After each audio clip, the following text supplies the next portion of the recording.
যে কোনো বিষয় নিয়ে আমরা যদি কোনো কিছু জানার চেষ্টা করি, তাহলে প্রথমে সেই জিনিসটার ইতিহাস সম্পর্কে আমরা একটুখানি যদি অবগত হয়ে যাই, তাহলে বিষয়টি আমাদেরকে বুঝতে একটু সুবিধা করে। জ্যোতিষশাস্ত্র একটি প্রাচীন শাস্ত্র, শুধুমাত্র প্রাচীন বললে ভুল হবে। জ্যোতিষশাস্ত্র কিন্তু বহু দিন থেকে, বহু বছর থেকে, বহু যুগ থেকে চলে আসছে আমাদের এই ভারতবর্ষে। জ্যোতিষশাস্ত্রকে আমাদের হিন্দু শাস্ত্র বিশেষ প্রাধান্য দিয়েছে।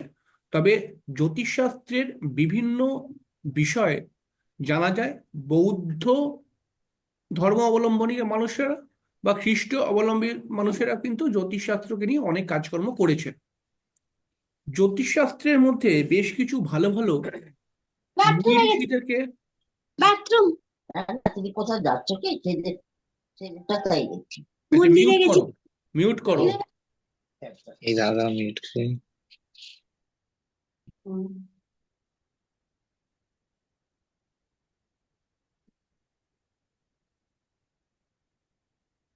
আচ্ছা, আমার কথাগুলো কি শোনা যাচ্ছে? হ্যাঁ স্যার।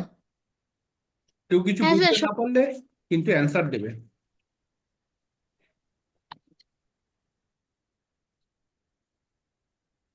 জ্যোতিষশাস্ত্রের মধ্যে বেশ কিছু মুনি ঋষিদেরকে আমরা দেখতে পাই। যে সমস্ত মুনি ঋষিরা, পণ্ডিতগণেরা এই জ্যোতিষশাস্ত্রকে নিয়ে বিভিন্ন কাজকর্ম করেছেন, এবং এদের কারণে এই জ্যোতিষশাস্ত্রটি এতটি গুরুত্বপূর্ণ হয়ে উঠেছে। আজকের দিনে আমরা যদি জ্যোতিষশাস্ত্র থেকে অনেক কিছু জানতে পাই, তার অবদান কিন্তু বেশ কিছু পুরনো মুনি ঋষি বা পণ্ডিতগণের রয়েছে। জ্যোতিষশাস্ত্র ক্ষেত্রে বিশেষ কয়েকটি পণ্ডিতগণ জ্যোতিষশাস্ত্রের উপরে খুব বেশি কাজ করেছেন, বা জ্যোতিষকে আরো এগিয়ে নিয়ে যাওয়ার চেষ্টা করেছেন, জ্যোতিষশাস্ত্র থেকে অনেক কিছু থিওরি বার করেছেন। তার মধ্যে একজন হলো পরাশর মুনি। পরাশর মুনি যেই জ্যোতিষশাস্ত্রকে নিয়ে, থিওরিক্যাল বিষয়গুলোকে নিয়ে বিভিন্ন বিষয়ে তথ্য খুঁজে এনেছেন বা আমাদের সামনে প্রেজেন্ট করেছেন, সেই তথ্যের উপরে দাঁড়িয়েই আমরা কাজ করি। তাই এই যেই বিষয়ে আমরা প্রেডিকশন করি, এই বিষয়টাকে বলা হচ্ছে পরাশরীয় সিস্টেম, পরাশরীয় জ্যোতিষ। হয়তো তোমরা শুনেছো কিনা জানি না, কিন্তু আমরা যে সিস্টেমের উপর দাঁড়িয়ে কাজ করি সেটাকে বলা হয় পরাশরীয় সিস্টেম। তবে জ্যোতিষশাস্ত্রের মধ্যে আরো বেশ কিছু মুনি ঋষিদের নাম আমরা পাই, যেমন পরাশর পাই, যেমন হচ্ছে আমরা ব্যাসদেবকে পাই, বশিষ্ঠকে পাই। এছাড়াও কিন্তু অত্রি, কাশ্যপ, নারদ, এছাড়াও চাণক্য, ভৃগু, এবং হচ্ছে পুলস্ত্য, এরকম বিভিন্ন মুনি ঋষিদের নাম কিন্তু পাই।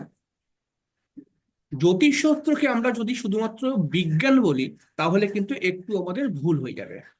কারণ জ্যোতিষশাস্ত্র হচ্ছে বিজ্ঞান এবং মাইথোলজির একটি মেলবন্ধন।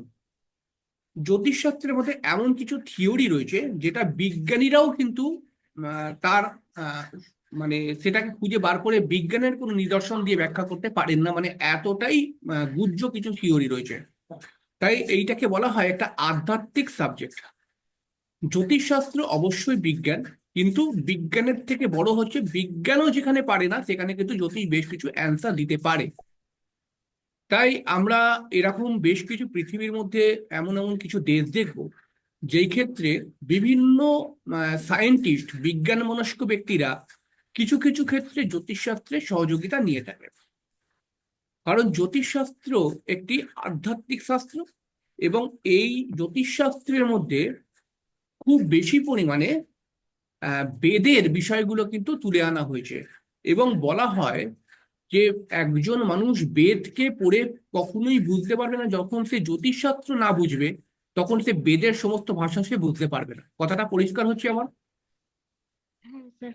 আচ্ছা। হ্যাঁ স্যার। জ্যোতিষশাস্ত্র আমাদের জ্যোতিষশাস্ত্র আমাদের কর্মফলের উপর দাঁড়িয়ে রয়েছে।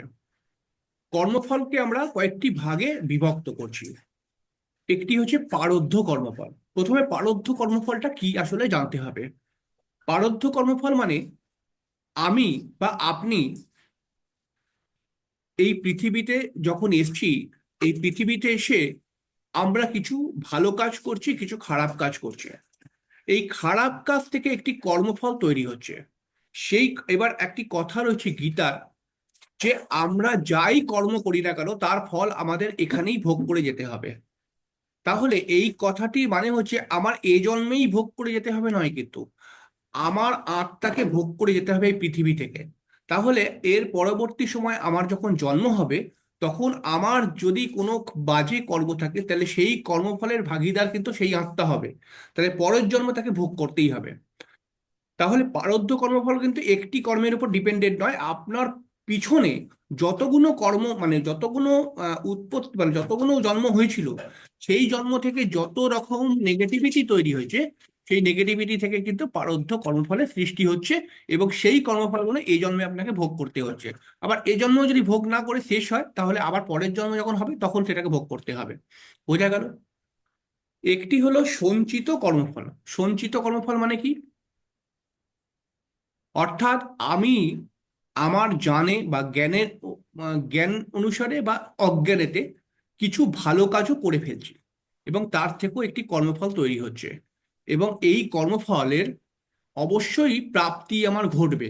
তবে সেই প্রাপ্তি যদি এ জন্মে আমি পুরোপুরি না পাই, তাহলে পরের জন্মে কিন্তু সেই প্রাপ্তিটি থাকবে, অর্থাৎ পরের জন্ম সেটাকে আমি বহন করতে পারবো। বোঝা গেল? তাহলে এটাকে বলছি সঞ্চিত কর্মফল এর ক্ষেত্রে প্রারব্ধ কর্মফল, আর এইদিকে হয়ে গেল আহ, সঞ্চিত কর্মফল।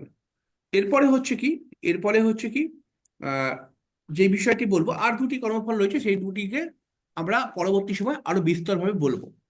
তাহলে জ্যোতিষশাস্ত্রে আরেকটি পাঠকে বুঝে নিতে হবে। তাহলে জ্যোতিষশাস্ত্র কয়েকটি ভাগে বিভক্ত রয়েছে।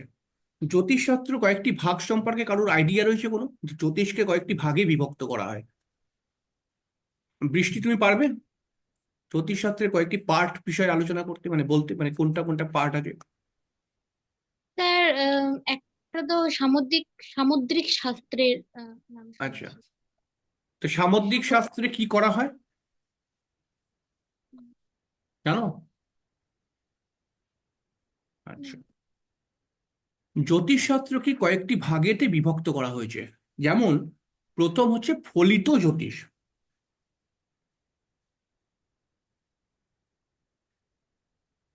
এই ফলিত জ্যোতিষ থেকে আমরা এই ফলিত জ্যোতিষকে কেমন করে আমরা ইউজ করব? এই ফলিত জ্যোতিষকে আমরা ইউজ করব জন্মছক তৈরি করে, অথবা আমরা হস্তরেখা থেকে বিচার করে আমরা যে ফলাদেশ করি, সেই ফলাদেশটাকে বলা হয় ফলিত জ্যোতিষ। তাহলে আমরা কিছুটা ফলিত জ্যোতিষের উপরে এখন কাজ করছি। ঠিক আছে? আচ্ছা, এরপরে একটি জ্যোতিষ হলো, সেটা হচ্ছে মুহূর্ত জ্যোতিষ। এরপরে একটি জ্যোতিষ হলো মুহূর্ত জ্যোতিষ। এই মুহূর্ত জ্যোতিষ কি? এই মুহূর্ত জ্যোতিষ কিন্তু পাঁজি বা পঞ্জিকার উপরে অনেকটা ডিপেন্ডেন্ট। অর্থাৎ কোনো কিছুর জন্য শুভ সময় বা অশুভ সময়কে নির্ধারণ করা এই মুহূর্ত জ্যোতিষ থেকে কিন্তু নির্বাচন হ্যাঁ, করা হয়। হ্যাঁ, বোঝা গেল? ঠিক আছে। জ্যোতিষের এই পার্টগুলো কিন্তু অবশ্যই মনে রাখবে। তাহলে মুহূর্ত জ্যোতিষ কি? আমি যখন কোনো টাইমকে, কোনো ক্ষণ মানে সময়কে আমি কোনো বিষয়ের জন্য নির্ধারণ করছি, যে অমুক সময় আপনার বিবাহটা করলে ভালো হবে, অমুক সময় আপনার বাড়িতে যজ্ঞটি করলে ভালো হবে, এই যে একটি করা হচ্ছে, এইটাও কিন্তু জ্যোতিষেরই একটি ধারা। তবে এটা কিন্তু মুহূর্ত জ্যোতিষ, এইটা পঞ্জিকার উপর অনেকটা ডিপেন্ডেন্ট। পঞ্জিকার উপর অনেকটা ডিপেন্ডেন্ট। এরপরে হচ্ছে কি, আমরা যেটাকে বলছি প্রশ্ন জ্যোতিষ। প্রশ্ন জ্যোতিষকে বলা হয় হোরারি চার্ট। অর্থাৎ ধরো তুমি, তোমার জন্মছক নেই, মনে করা যাক তোমার ডেট অফ বার্থ নেই, কিছু নেই, কিন্তু তোমার মনে বেশ কয়েকটি প্রশ্ন রয়েছে। সেই প্রশ্নগুলোর তুমি যথাযথ অ্যান্সার খুঁজছো, কিন্তু তোমার কাছে কোনো ডেট অফ বার্থ নেই, টাইম অফ বার্থ নেই, কিছু নেই। তাহলে একজন জ্যোতিষী এই প্রশ্ন জ্যোতিষ যখন শিখবে, এই প্রশ্ন জ্যোতিষের মাধ্যমে সে কিন্তু এইখানে প্রেডিকশন করতে পারবে। অর্থাৎ সেই জাতকের সম্পূর্ণ অ্যান্সার দিতে পারবে এই প্রশ্ন জ্যোতিষের মাধ্যম থেকে। এটাকে আমরা বলা হয় হোরারি ক্লাস, হোরারি সাবজেক্ট।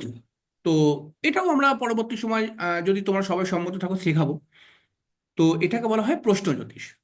এরপরে হচ্ছে কি সামুদ্রিক শাস্ত্র। সামুদ্রিক শাস্ত্রটা কি? সামুদ্রিক শাস্ত্রটা হচ্ছে তোমার অনেক সময় আমরা দেখি যে অমুক মেয়ের যদি কপালে তিল থাকে, অমুক মেয়ের যদি নাকের পাশে তিল থাকে, অমুক কিছু হয়। এই যে বিভিন্ন তত্ত্বগুলো এগুলো উঠে আসছে, অমুক মেয়ের যদি কালো রং থাকে তাহলে অমুক কিছু হয়, ফর্সা রঙের যদি হয় তাহলে অমুক কিছু হয়।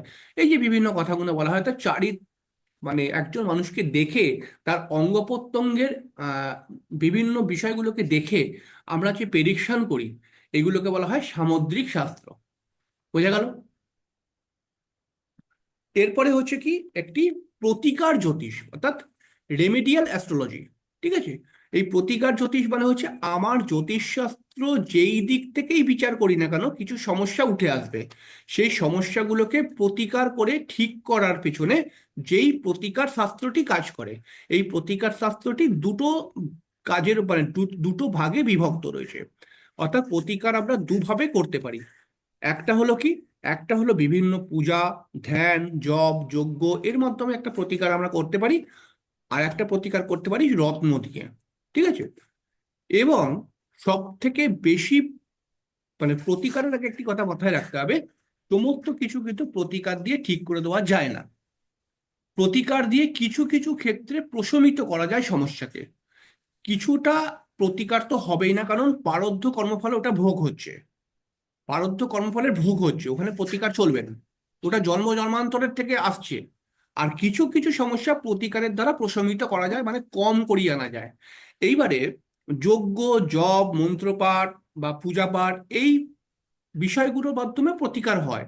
এই প্রতিকারগুলোর পেছনে মানুষের একটু অনীহা কাজ করে, যে আমি এতক্ষণ ধরে মন্ত্রপাঠ করতে পারবো না, এত এত বড় করে যজ্ঞ করতে পারবো না, এতক্ষণ ধরে পূজা করতে পারবো না রোজ রোজ। তাহলে এই প্রতিকারটার মধ্যে মানুষ একটু অ্যাভয়েড করে। মানুষ মনে করে যে হাতের মধ্যে একটু আংটি পরে নিলাম, একটা পাথরের ঝামেলা মিটে গেল, এবার আমি যেমন খুশি চললাম, আংটিটা কাজ করবে। কিন্তু এরকম সবসময় করবে না। কারণ হচ্ছে যে আংটি বা রত্ন, প্রথম নম্বর দরকার হচ্ছে যে রত্ন আহ, তখনই কাজ করে যখন সেই রত্নের তত্ত্বের সঙ্গে তোমার জীবনধারার তত্ত্বকে ম্যাচ করাবে, তখন কিন্তু রত্নটি কাজ করবে।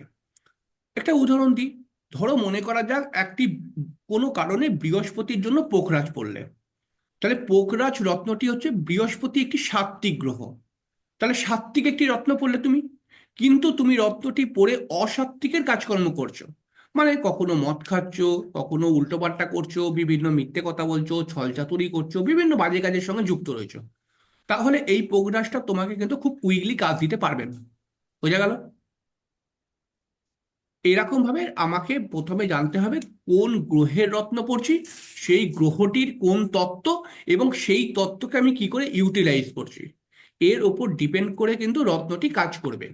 এবারে একজন জ্যোতিষী পয়সা কামিয়ে বড়লোক হওয়ার জন্য বা পেট চালাবার জন্য সে হয়তো এত ব্যাখ্যা দেয় না, বা হয়তো অনেক কেউ জানে না এসব ব্যাখ্যা। কিন্তু আসল থিওরিক্যাল ব্যাপার হচ্ছে এটা। এরকম ভাবে কিন্তু বিষয়টাকে দেখতে হবে। এবারে দেখতে হবে আর একটা গাণিতিক জ্যোতিষ। গাণিতিক জ্যোতিষ বলে একটি ধারা রয়েছে। এই গাণিতিক জ্যোতিষটাকে কি করা হয়, যখন আমরা একটু পুরোনো দিনে চলে যাব, তখন বিভিন্ন পণ্ডিতগণেরা দেখবে জ্যোতিষের বিভিন্ন অঙ্ক করে, বিভিন্ন ক্যালকুলেশন করে মানুষকে কিন্তু প্রেডিকশন করতো। এই যে বিভিন্ন জ্যোতিষের পেছনে একটি যে গণিত রয়েছে, এই গণিতটা থেকে যে জ্যোতিষটা উৎপন্ন হচ্ছে, এইটাকে বলা হয় গাণিতিক জ্যোতিষ। এবং গাণিতিক জ্যোতিষের মাধ্যমে বিভিন্ন অঙ্ক করে তারা কিন্তু বলতে পারতো যে অমুক সময় আপনার ওটা হবে, অমুক সময় আপনার এটা হবে, ইত্যাদি ইত্যাদি। কিন্তু এখন চলে এসছে সফটওয়্যার। সফটওয়্যার এসে গিয়ে মানুষ এখন গণিতের দিকে কোনো ইচ্ছাই নেই শেখার।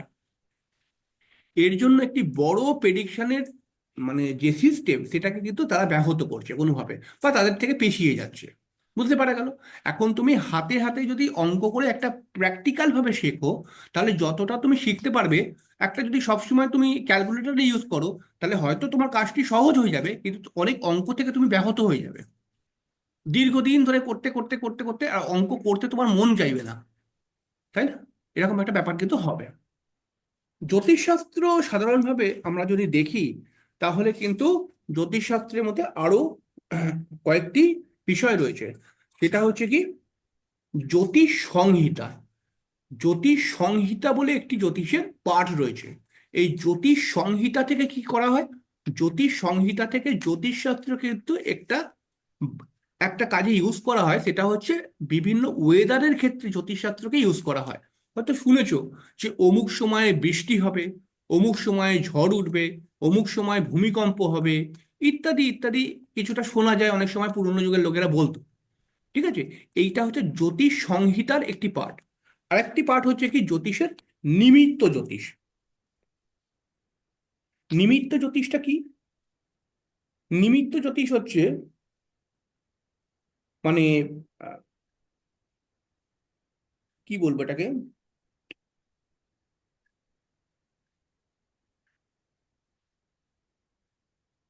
মানে নিমিত্ত জ্যোতিষ বলতে আমরা কি বলবো এটাকে, ধরো একটা তুমি শুভ কাজে যাচ্ছ, ঠিক আছে?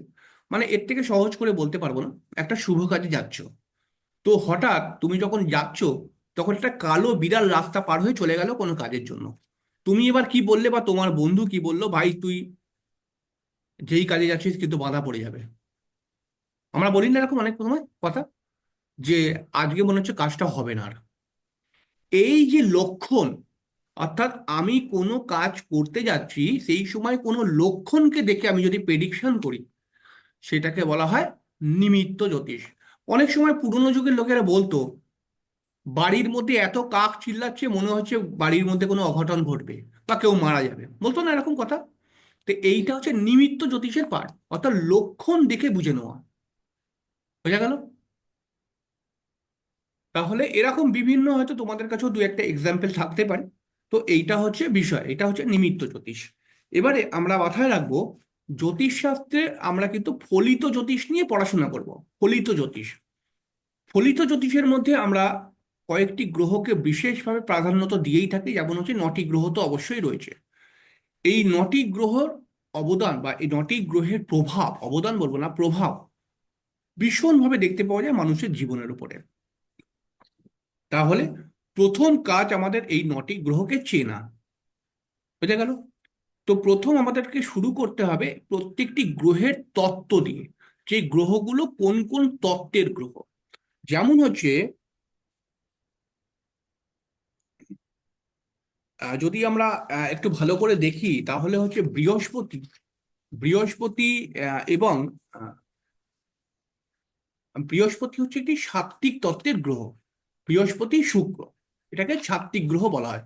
ঠিক আছে? কিছুটা চন্দ্রকেও নেওয়া হয়ে থাকে। আবার আহ, যদি আমরা একটুখানি দেখি তাহলে আহ, সাত্ত্বিক গুণের গ্রহ বলতে পারি।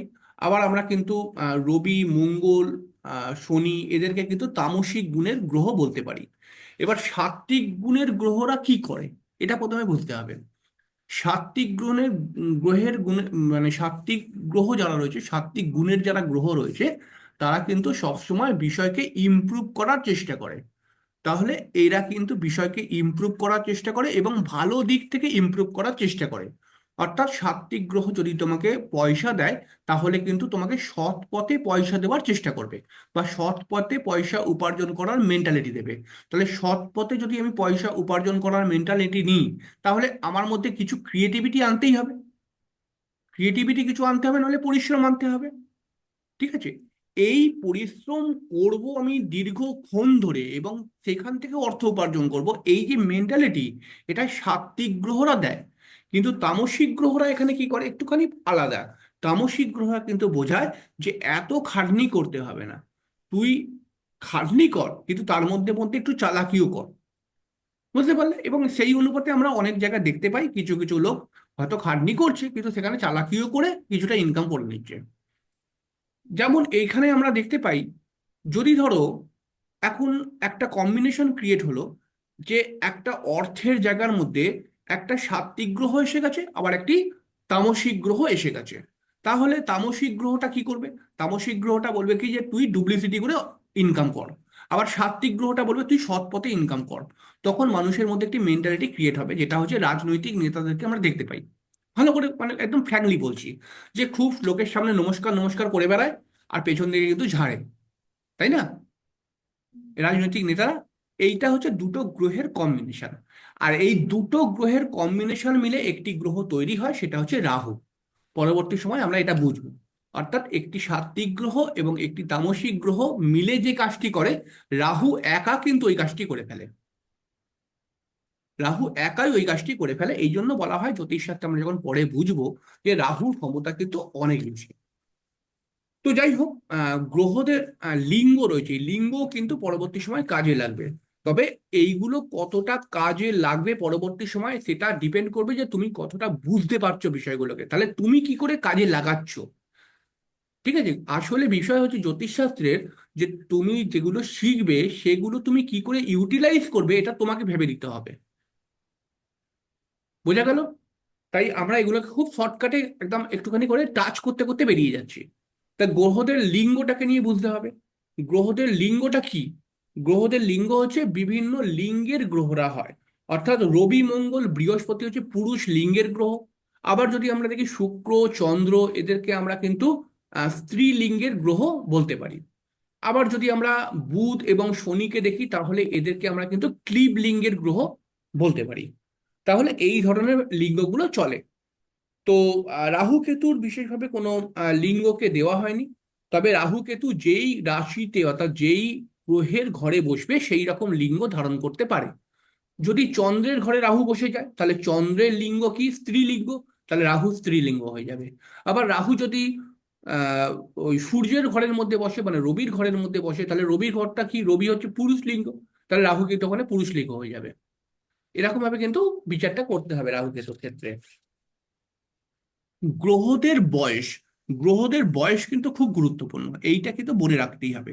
যেমন আমরা বুধকে বলি বাল্য গ্রহ, যেমন আমরা শনিকে বলি বৃদ্ধ গ্রহ, যেমন আমরা কিন্তু আহ, কি বলবো ওই বুধকে বলছি আমরা রবি বুধকে বৃহস্পতিকে আহ, এবং হ্যাঁ শনিকে বলছি আমরা অতিবৃদ্ধ গ্রহ, অতিবৃদ্ধ মানে প্রায় 80 বছরের বৃদ্ধ, অতিবৃদ্ধ। আর রবি আর বৃহস্পতিকে আমরা বৃদ্ধ গ্রহ বলে থাকি। ঠিক আছে। আর চন্দ্র আর শুক্রকে আমরা কিন্তু স্ত্রী গ্রহ বলে থাকি। এবং বুধকে আমরা কিন্তু বাল্য গ্রহ বলে থাকি। এই গ্রহটি এই এই লিঙ্গটি কিন্তু কাজে লাগে পরবর্তী সময়। আচ্ছা, এবারে হচ্ছে উম প্রথমে আমাদেরকে জানতে হবে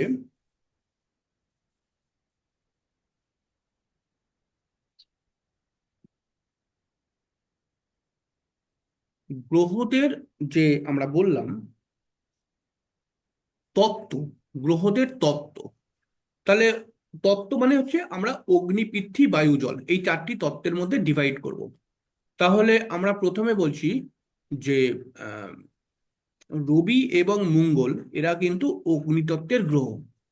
বৃহস্পতি আকাশতত্ত্বের গ্রহ, কিন্তু বৃহস্পতির মধ্যে কিন্তু অগ্নিতত্ত্বের কিছুটা গুণ রয়ে গেছে। বোঝা গেল? আচ্ছা, শুক্র চন্দ্র এরা হচ্ছে জলজ গ্রহ, জলজ গ্রহ। বুধ যেই ঘরের মধ্যে বসবে সেই ঘরের তত্ত্বকে নিয়ে নেবে। বুধ যেই ঘরের মধ্যে বসবে সেই ঘরের মালিক যেই তত্ত্বের, সেই তত্ত্বকে বুধ নিয়ে নেয় সাধারণভাবে। এবং শনি রাহু কিন্তু সাধারণভাবে বায়ুতত্ত্বের গ্রহ। তো এটা কিন্তু আমাদের প্রফেশনাল ক্ষেত্রে এবং শারীরিক সমস্যার ক্ষেত্রে বিভিন্ন কাজে লাগবে পরবর্তী সময়, এটাকে কিন্তু মাথায় রাখতেই হবে। আচ্ছা, এরপরে আমরা উম, বেশ কিছু জায়গায় বুঝতে পারি, আমরা আমরা জানি গ্রহদের যে নিজেদের মধ্যে আসলে প্রথমে গ্রহদেরকে বুঝতে হবে যে গ্রহরা কোন গ্রহগুলো অশুভ গ্রহ কোন গ্রহগুলো শুভ গ্রহ। তাহলে বৃষ্টি বলো, কোনটা শুভ গ্রহ কোনটা অশুভ গ্রহ? স্যার বৃহস্পতি, সূর্য, তারপর হচ্ছে বুধ, শুক্র, এগুলো সাধারণত শুভ গ্রহ। আর রাহু কেতু আর শনিকে অশুভ গ্রহ। আর মঙ্গলকেও আচ্ছা, মাঝে মধ্যে অশুভ গ্রহ হিসেবে বলা হয়। আচ্ছা বিশ্বজিৎ তুমি কিছু বলতে পারবে? হ্যাঁ স্যার। হ্যাঁ, বলো। রাহু কেতু মঙ্গল, হুম, রাহু কেতু মঙ্গল শনি এগুলি অশুভ গ্রহ। রবিকেও অশুভ ধরা হয়, কিন্তু রবি যেহেতু শতগুণী, তার দু রকমই গুণ ওর মধ্যে রয়েছে রবির মধ্যে। আর শুভ গ্রহ বলতে বৃহস্পতি, শুক্র, বুধ, চন্দ্র এগুলো শুভ গ্রহ। হুম। তাহলে অশুভ গ্রহের লিস্টে আমরা 5টি গ্রহকে রেখেছি: রবি, শনি, মঙ্গল, রাহু, কেতু। রবি অবশ্যই একটি শুভ গ্রহ, কিন্তু প্রথমে আমরা কিন্তু রবিকে পাপগ্রহ হিসেবেই ধরবো। ঠিক আছে, পাপগ্রহ মানে রবির মধ্যে অতটা বেশি পাপের ক্ষমতা নেই।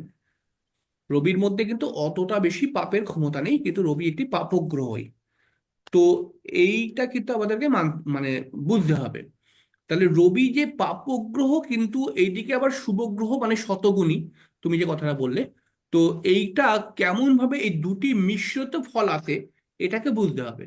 তাই রবিকে নিয়ে আমরা কিন্তু আরো বেশি বিচার করব। তো এইগুলো হচ্ছে পাপগ্রহ এবং শুভগ্রহ। পাপগ্রহরা সবসময় কি করে? স্ট্রাগেল দেয়। পাপগ্রহরা কি করে সবসময়? কিন্তু যে কোনো কাজের ক্ষেত্রে বাধা সৃষ্টি করে। পাপগ্রহরা কি করে? মানুষের মেন্টালিটিকে ডিস্টার্ব করে। পাপগ্রহরা কি করে? যেই ভাবের মধ্যে বসে সেই ভাবের মধ্যে স্ট্রাগেল বাড়িয়ে দেবে।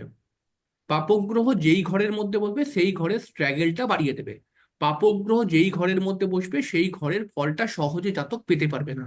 পাপগ্রহরা যেই ঘরে বসবে সেই ঘরের ফল যদি জাতক পায়, প্রাপ্তি করে, তাহলে পারে সেই ফলটিকে ধরে রাখাটা কঠিন হয়। বোঝা গেল? হুম। কারণ ওই ঘরের ফল প্রাপ্তি করতে জাতক চালাকি ইউজ করেছে। বোঝা গেল? প্রাপগ্রহ যেই ঘরে বসে রয়েছে সেই ঘরের ফলটা সবসময় কন্টিনিউয়াসলি থাকে না। কারণ হচ্ছে সেই ঘরের ফলটা প্রাপ্তি করতে জাতক চালাকি করে। বোঝা গেল? হুম। কিন্তু শুভগ্রহরা একটু অন্য। শুভগ্রহ কিন্তু স্থায়ী ডেভেলপমেন্ট ক্রিয়েট করে, স্থায়ী উন্নতি দেয়। তার কারণ হচ্ছে শুভগ্রহদের উন্নতির পেছনে রয়েছে দীর্ঘ পরিশ্রম, বেশ কিছু শিক্ষা, জ্ঞান অর্জন করা, এবং তার সঙ্গে সঙ্গে তোমার ভক্তি, শ্রদ্ধা ইত্যাদি ইত্যাদি জিনিস কিন্তু রয়েছে। এবং দীর্ঘ দিনের পরিশ্রমের ফলে পরে বা দীর্ঘ দিনের স্ট্রাগলের পরে বিভিন্ন প্রয়াস এবং সৎ পথে প্রয়াস করে জাতক সেই জিনিসটা প্রাপ্তি করতে পারে। তাহলে সেই জিনিসটা প্রাপ্তি করতে পারলে পারে সেই জিনিসটা দীর্ঘক্ষণ থাকে। বোঝা গেল? যেমন হচ্ছে যে এখন ধরো কেউ আহ, মোটামুটি পড়াশোনা করেছে, কোনো নেতা মন্ত্রীকে ধরে কিছু টাকাকে ঘুষ দিয়ে সরকারি চাকরি পেয়ে গেল।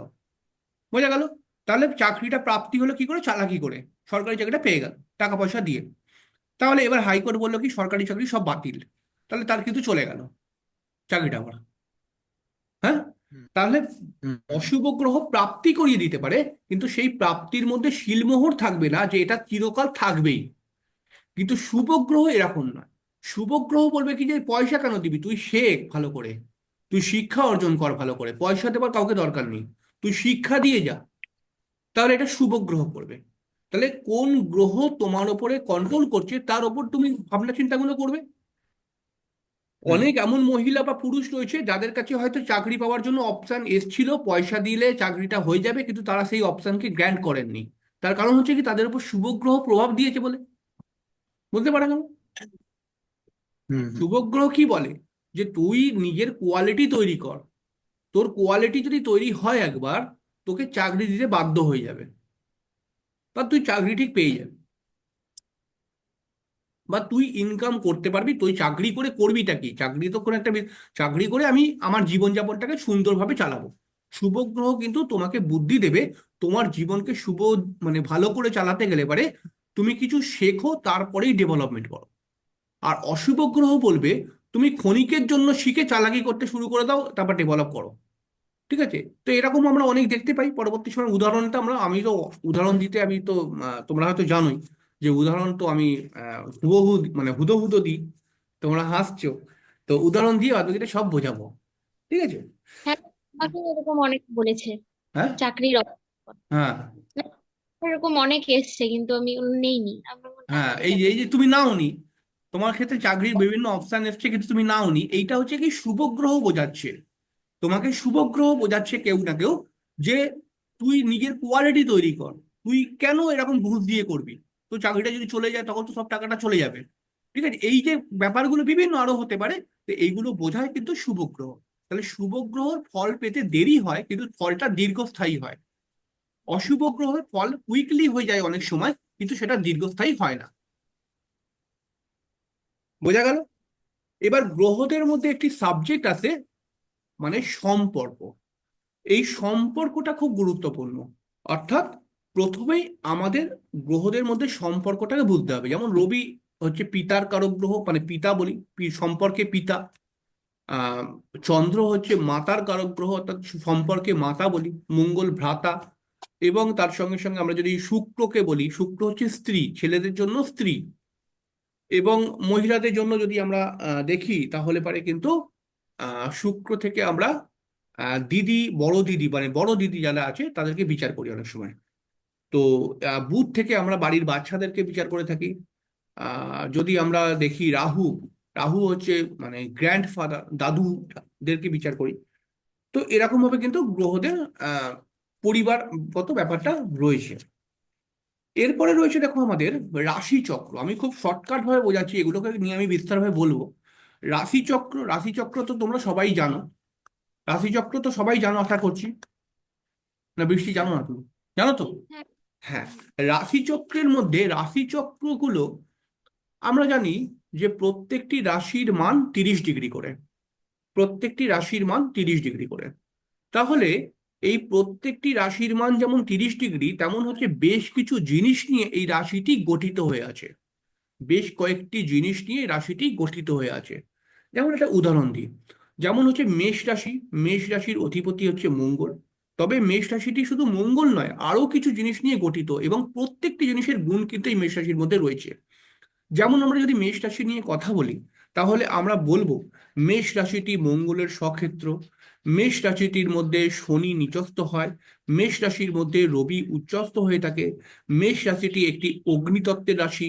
মেষ রাশিটি একটি চর স্বভাবের রাশি। মেষ রাশিটি একটি কি বলবো, অগ্নি তো বললাম, বিষম রাশি। বিষম রাশি, বিষম রাশি। এবং তার সঙ্গে সঙ্গে আমরা যদি আরেকটু দেখি তাহলে কি রে ভাই, আহ, পুরুষ রাশি, হ্যাঁ, পুরুষ রাশি। পুরুষ রাশি, পুরুষ রাশি, সরি, পুরুষ রাশি। এই এতগুলো বিষয় আমরা কিন্তু মেষ রাশি থেকে পেলাম। এবারে আমরা কি কি পেলাম? আমরা পেলাম মেষ একটি পুরুষ রাশি, মেষ একটি মঙ্গলের রাশি, মেষ একটি চর স্বভাবের রাশি, মেষ একটি অগ্নিতত্ত্বের রাশি, মেষ রাশির মধ্যে শনি নিচস্থ হয়, মেষ রাশির মধ্যে রবি উচ্চস্থ হয়ে থাকে, মেষ রাশির মধ্যে 3টি নক্ষত্র রয়েছে, অশ্বিনী, ভরণী, কৃত্তিকা। এতগুলো জিনিস পেলাম। এই প্রত্যেকটি জিনিস কিছু না কিছু মেষ রাশির উপর কাজ করছে। প্রত্যেকটি জিনিসই এই মেষ রাশির মধ্যে কাজ করছে কিন্তু। তাহলে আমরা যখন পরবর্তী সময় মেষ রাশির উপর দাঁড়িয়ে কোনো প্রেডিকশন করব, অর্থাৎ আমার ধরো কর্মভাব মেষ রাশির মধ্যে পড়েছে, আমার ধরো বিবাহের ভাব মেষ রাশির মধ্যে পড়েছে, আমার ধরো আহ অর্থের ভাব মেষ রাশির মধ্যে পড়েছে, কোনো না কোনো ভাব তো পড়বেই অবশ্যই মেষ রাশির মধ্যে। তাহলে ওই বিষয়টা কিন্তু এতগুলো বিষয়ের উপর কন্ট্রোল করবে। বোঝা গেল? তাহলে আমাদেরকে ছোট ছোট করে বুঝতে হবে যে এই যে বিষয়গুলো, এইগুলো কি কি নির্ধারণ করছে। বোঝা গেল? আমাকে প্রথমে বুঝতে হবে যে এই যে মেষ রাশিটি একটি পুরুষ রাশি, মেষ রাশিটি একটি অগ্নি রাশি, তাহলে এই আমাদেরকে বুঝতে হবে পুরুষ রাশি মানে কি, অগ্নি রাশি মানে কি, চর রাশি মানে কি, রবি নিচস্থ উচ্চস্থ হয় এর মানে কি, শনি নিচস্থ হয় এর মানে কি। এইগুলো কিন্তু আমাদেরকে সব একটা একটা করে বুঝতে হবে। আর যখন আমরা এগুলো বুঝে যাব, তখন চোখ বন্ধ করে একজনের রাশি যখনই আমরা জেনে যাব, তখন হুড়ুর করে আমরা প্রেডিকশন করে দেবো, সব প্রেডিকশনই মিলে যাবে। এই জন্য দেখবে আমার কমেন্টস বক্সে, আমি তো রাশির বিভিন্ন ভিডিও করি, অনেকে কমেন্টস করে একদম যা বলছেন তাই হুবহু মিলে যাচ্ছে। তো এটা কোনো বাহাদুরির কাজ নয়, এটা হচ্ছে রাশি সম্পর্কে তোমার ধারণা থাকলে তুমি বলে দিতে পারবে। এটা তুমিও পারবে। কি বললাম বুঝতে পেরেছেন? এখন ধরুন রাশিকে কেন্দ্র করে আমি মনে করা যাক রাশির মধ্যে 9টি বৈশিষ্ট্য পেলাম, যে মেষ রাশি একটি মঙ্গলের রাশি, মেষ রাশি একটি অগ্নিতত্ত্বের রাশি, মেষ রাশি একটি পুরুষ স্বভাবের রাশি, মেষ রাশির মধ্যে অশ্বিনী আছে, ভরণী আছে, কৃত্তিকা আছে, এটি একটি চর স্বভাবের রাশি। এই রাশিটির মধ্যে রবি উচ্চস্থ হয়, শনি নিচস্থ হয়। এই প্রত্যেকটি বিষয় জানার পর আমি এই প্রত্যেকটি বিষয় নিয়ে দুটো দুটো করে কথা যদি বলি, তাহলেও আবার 16টা কথা হয়ে যাচ্ছে। এরপরে যদি আমি একটি মেষ রাশির ভিডিও বানাই এবং সেখানে বলি মেষ রাশির 10টি গুণ, তাহলে এই তত্ত্বগুলোকে নিয়ে 10টি গুণ বললাম, মিলে যাবে। আমার কাছে তো 16টি গুণ রয়েছে। বোঝা গেল? তাহলে আমাদেরকে বুঝতে হবে এই বৈশিষ্ট্যগুলো কি করে ভাবে কাজ করে, এই বৈশিষ্ট্যগুলো কিভাবে কাজ করছে। তাহলে প্রথমে আমাদেরকে আগে জানতে হবে যে মেষ রাশি একটি পুরুষ রাশি। একজন পুরুষের মধ্যে কি গুণ দেখতে পাওয়া যায়, এটা কেউ বলতে পারবে? সবাই তো পুরুষ বসে রয়েছে।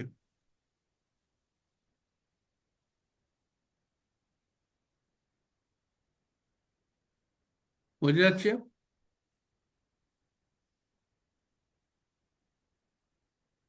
আরে বিশ্বজিৎ তো পুরুষ। বলো। তো আমি একা নাই তো, সবাই তো আছে তো কম তুমি বেশি। বলো না, তুমিও তো পুরুষ। পুরুষ রাশি মানে কাজ রাশি করার মানে ছেড়ে দাও, পুরুষ মানে কি? একজন মানুষকে পুরুষ যদি আমরা বলি তাহলে কি জন্য বলছি? বলতে না পারলে কালকে থেকে ঘোমটা পরে ঘোরো। খেয়েছো না তুমি? বলো। পুরুষ রাশির এমনি শক্তি, কার্যক্ষমতা বেশি, এই সবগুলোই। পুরুষ রাশিগুলোর মধ্যে স্বতঃস্ফূর্ততা বেশি রয়েছে। হুম পুরুষ রাশিগুলো কিন্তু যে কোনো কাজেতে একটু বেশি এগিয়ে যেতে পারে বা এগিয়ে যাবার চেষ্টা করে। পুরুষ রাশিগুলো একটু পরিশ্রমী রাশি হয়, মানে পুরুষরা একটু পরিশ্রমীও হয়ে থাকে। এবং পুরুষ রাশিদের মধ্যে কিন্তু পুরুষদেরকে সমাজের চোখে এরা একটুখানি কিন্তু এগিয়ে রয়েছে। যদিও আমরা আজকের আজকের দিনে দাঁড়িয়ে মেয়েরাও যথাযথভাবে ছেলেদের থেকে একটা পাল্লা দিয়ে এগোচ্ছে, কিন্তু তবুও যেন কোথাও একটা মেন্টালিটি পুরুষদেরকে একটু বেশি পয়েন্ট দেয়। দেখবে আমরা এখনো অবধি অনেক বাড়িতে বলি, তোর ছেলে হয়েছে, বাবা খুব ভালো হয়েছে, খুব ভালো হয়েছে। আর যদি বলি মেয়ে হয়েছে, ও তোর মেয়ে হলো। দেখবে অনেক পুরনো যুগের লোকেরা কিন্তু বলে, কিছু ঠাকুমা হুম ঠাকুমা রয়েছে, এরা কিন্তু বলে, মানে কোথাও যেন মেয়েদেরকে একটু পিছিয়ে দিচ্ছে। অর্থাৎ পুরুষরা বেশ সমস্ত ক্ষেত্রেই এগিয়ে রয়েছে এরকম আর কি ধারণা করে নেওয়া যায়। তবে এখন যা দেখতে পাওয়া যাচ্ছে, বহু পুরুষের থেকে 10 গুণ কেন 100 গুণও, 100 গুণ বলবো না, 50 গুণ এগিয়ে গেছে মেয়েরা। ঠিক আছে? তো পুরুষ রাশিগুলো কিন্তু আমাদের একটুখানি মানে পুরুষ রাশিগুলোর মধ্যে কিন্তু একটু ক্ষমতা রয়েছে। মনে করা হয় পুরুষদের বুদ্ধি বেশি মহিলাদের থেকে, কারণ পুরুষরা অনেক বেশি সমাজের মধ্যে ঘোরাফেরা করে। কি বললাম বুঝতে পেরেছেন? তাই হুম। পুরুষ রাশিগুলো কিন্তু খুব ইজিলি পুরুষত্বকে কাজে লাগিয়ে বিভিন্ন কাজকর্ম করতে পারে। যদি এখন ধরো মনে করা যাক একটা 20 কিলোরই বস্তা, একটা মেয়ের ক্ষেত্রে কিন্তু সেটাকে মাথায় তুলে নিয়ে যাওয়াটা কঠিন, কিন্তু একটি পুরুষ চাইলে করতে পারে। কি বললাম, হয় না? তাহলে হুম কিছু হুম। কিছু কাজের মধ্যে পুরুষ কিন্তু মানে ইজিলি করতে চলে আসতে পারে। তো এই পুরুষের রাশিগুলো কিন্তু অনেকটা স্বতঃস্ফূর্ততা এদের মধ্যে রয়েছে, অর্থাৎ এরা একটু বেশি এগিয়ে যেতে পারে। এই পুরুষ রাশি গুলো কিন্তু এগিয়ে যাবার চেষ্টা করে, পুরুষদের মধ্যে কিন্তু যে কোনো ভারী কাজের মধ্যে এগিয়ে যাবার চেষ্টা হয়। হ্যাঁ হ্যাঁ। তাই না? হুম এবার ধরো পরবর্তী সময় আমি দেখলাম যে তোমার লগ্ন, মানে কোনো মহিলার লগ্ন বা লগ্নপতি, আমরা জানি লগ্ন থেকে শরীর বা মেন্টালিটি বিচার করা হয়। তাহলে কারুর লগ্ন বা লগ্নপতি কোনো পুরুষ রাশির সঙ্গে কানেক্ট হয়ে আছে হুম। বা পুরুষ গ্রহের সঙ্গে কানেক্ট হয়ে আছে, তাহলে সেই মহিলার মধ্যে কিন্তু একটু স্বতঃস্ফূর্ততা ব্যাপার চলে আসবে। সেই মহিলা কিন্তু নিজে এগিয়ে গিয়ে কাজটি করার চেষ্টা করবে। ঠিক আছে? যে কোনো কঠিন কাজকে নিজে দায়িত্ব নিয়ে নেবে, আমি ব্যাপারটাকে সামলাবো। এই যে পুরুষের গুণ, এটা তার মধ্যে ঢুকে যাবে। বোঝা গেল? হুম হুম। এটা অটোমেটিক্যালি আমরা পরবর্তী সময় দেখতে পাবো যখন প্রেডিকশন করব। এই ক্ষেত্রে কিন্তু কাজে লাগছে। আবার স্ত্রী রাশিগুলো একটু লাজুক প্রকৃতির হয়, একটুখানি দোনোমনো করে। স্ত্রী রাশিগুলো কিন্তু একটুখানি পিছিয়ে থাকে অনেক ক্ষেত্রে। স্ত্রী স্ত্রীদেরকে যদি আমরা দেখি, তাহলে স্ত্রীরা একটু পিছিয়ে থাকে, অনেক কাজে স্বতঃস্ফূর্তভাবে এগোতে পারে না। স্ত্রীদের মধ্যে একটু লাজুকতা ব্যাপারটাও রয়েছে অবশ্যই।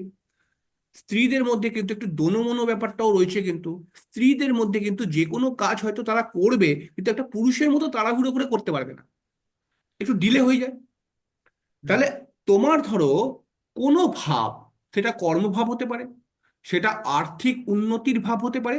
মনে করা যাক স্ত্রী ভাবের মধ্যে পড়েছে, স্ত্রী রাশির মধ্যে পড়েছে, তাহলে পারে কিন্তু, যদি ধরো তোমার দশম ভাব কর্মের ভাবটি স্ত্রী রাশির মধ্যে পড়েছে মনে করা যাক, তাহলে কিন্তু তুমি কর্মটা খুব তাড়াহুড়ো করে করতে পারবে না, তোমার কর্মটা ডিলে হয়ে যাবে। তুমি কর্মটা কিন্তু বেশি লোক থাকলে তার সামনে করতে পারবে না, একটু লাজুক ব্যাপার তোমার মধ্যে চলে আসবে। কি বললাম বুঝতে পেরেছো? এরকম আমরা বহু লোক দেখবো পরবর্তী সময়, যে যারা কিন্তু একটু লাজুক প্রকৃতির, তারা সবার সামনে কর্ম করতে পারে না, মানে স্বতঃস্ফূর্তভাবে বলতে পারে না। হয়তো সে জানে, এই তোমাকেই আমি যদি দেখি, আমি তোমাকে চেম্বারে কথা বলেছি যে বিশ্বজিৎ তুমি এটা বলো তো ওটা বলো তো, তুমি হয়তো জানো কিন্তু তবু একটু লজ্জা পাও। হুম কেন? হুম। কারণ তোমার কর্মভাবটা স্ত্রী রাশির মধ্যে পড়েছে। বুঝতে পারলে? তাহলে হুম। কর্মটাকে কিন্তু, কারণ স্ত্রী রাশির মধ্যে পড়লে স্ত্রীদের মধ্যে একটি বড় কনফিউশন রয়েছে, মানে কনফিউশনটাই মেন কথা। স্ত্রীদের মধ্যে কনফিউশন রয়েছে, মানে আমি যেটা করছি সেটা ঠিক করছি তো। কারণ স্ত্রীদের ভিতরে ভিতরে এরা তো সমাজের সঙ্গে মেলে না, মেলামেশা অত বেশি করে না পুরুষদের মতো। তাই এদের মনের ভেতরে না একটি হলচল চলে, মানে আমি ঠিকঠাক আছি তো, এরকম একটা কিন্তু কনফিউশন ক্রিয়েট হয়।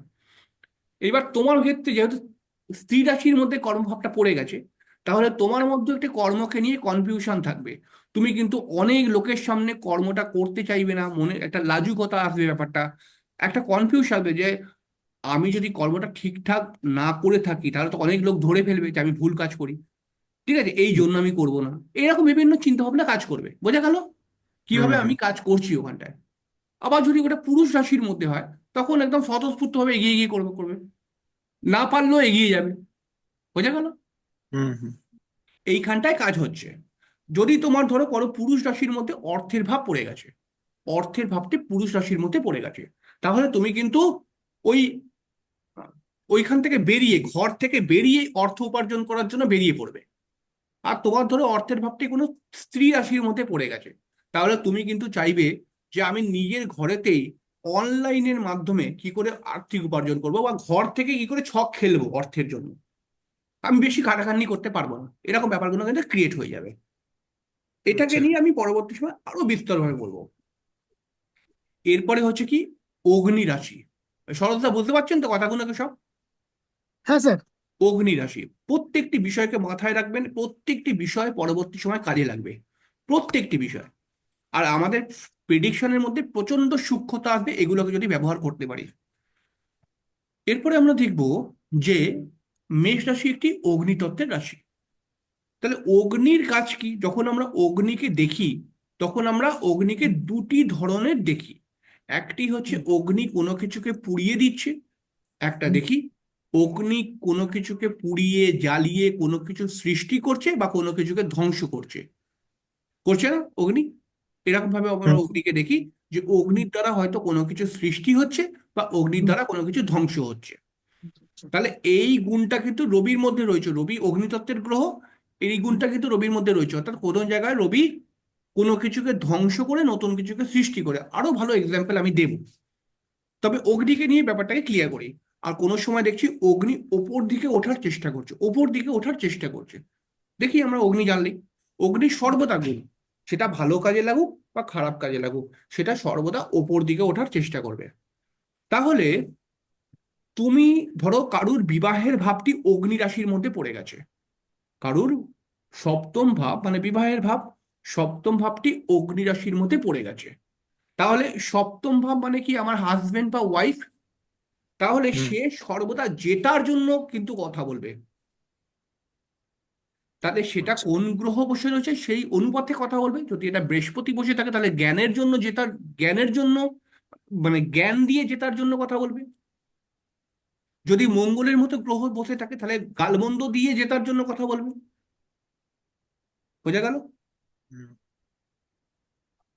যদি রাহুর মতো গ্রহ থাকে বিভিন্ন সময় বিভিন্ন রকম অ্যাটিটিউড ক্রিয়েট করে বিভিন্ন অ্যাক্টিভিটি করে, তাহলে সে জেতার জন্য কথা বলবে, অর্থাৎ তার নিজের বক্তব্যকে নিয়ে জেতার জন্য।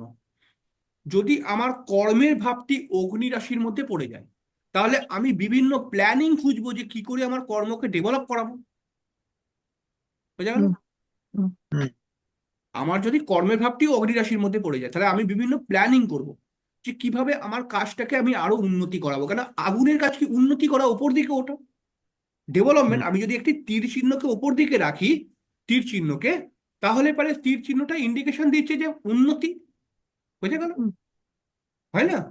তীর হুম, চিহ্নটা ইন্ডিকেশন দিচ্ছে যে উন্নতি করা, মানে উপরে ওঠা। তাহলে এটা যদি আমার কর্মের ভাবটি অগ্নি রাশির মধ্যে পড়ে, তাহলে অগ্নিকে আমি যেমন মানে যেমন তেমন করে আমি কর্মকে উন্নতি করার চেষ্টা করাবো, তার জন্য বিভিন্ন কাজকর্ম করব, তাই হুম না? হুম হুম যদি আমার অর্থের ভাবটি অগ্নির রাশির মধ্যে পড়ে, তাহলে আমি আর অর্থকে আরো বেশি ডেভেলপমেন্ট করার জন্য বিভিন্ন কাজ করব, বা আমি চাইবো যে আমার অর্থ আরো উপার্জন হোক, বোঝা গেল। হুম। বৃষ্টি বুঝতে পারছো তুমি কথাগুলো? হ্যাঁ স্যার। আচ্ছা, তাহলে অগ্নিটা কোথায় কাজে লাগছে বোঝা গেল, অগ্নিতত্ত্বের রাশি।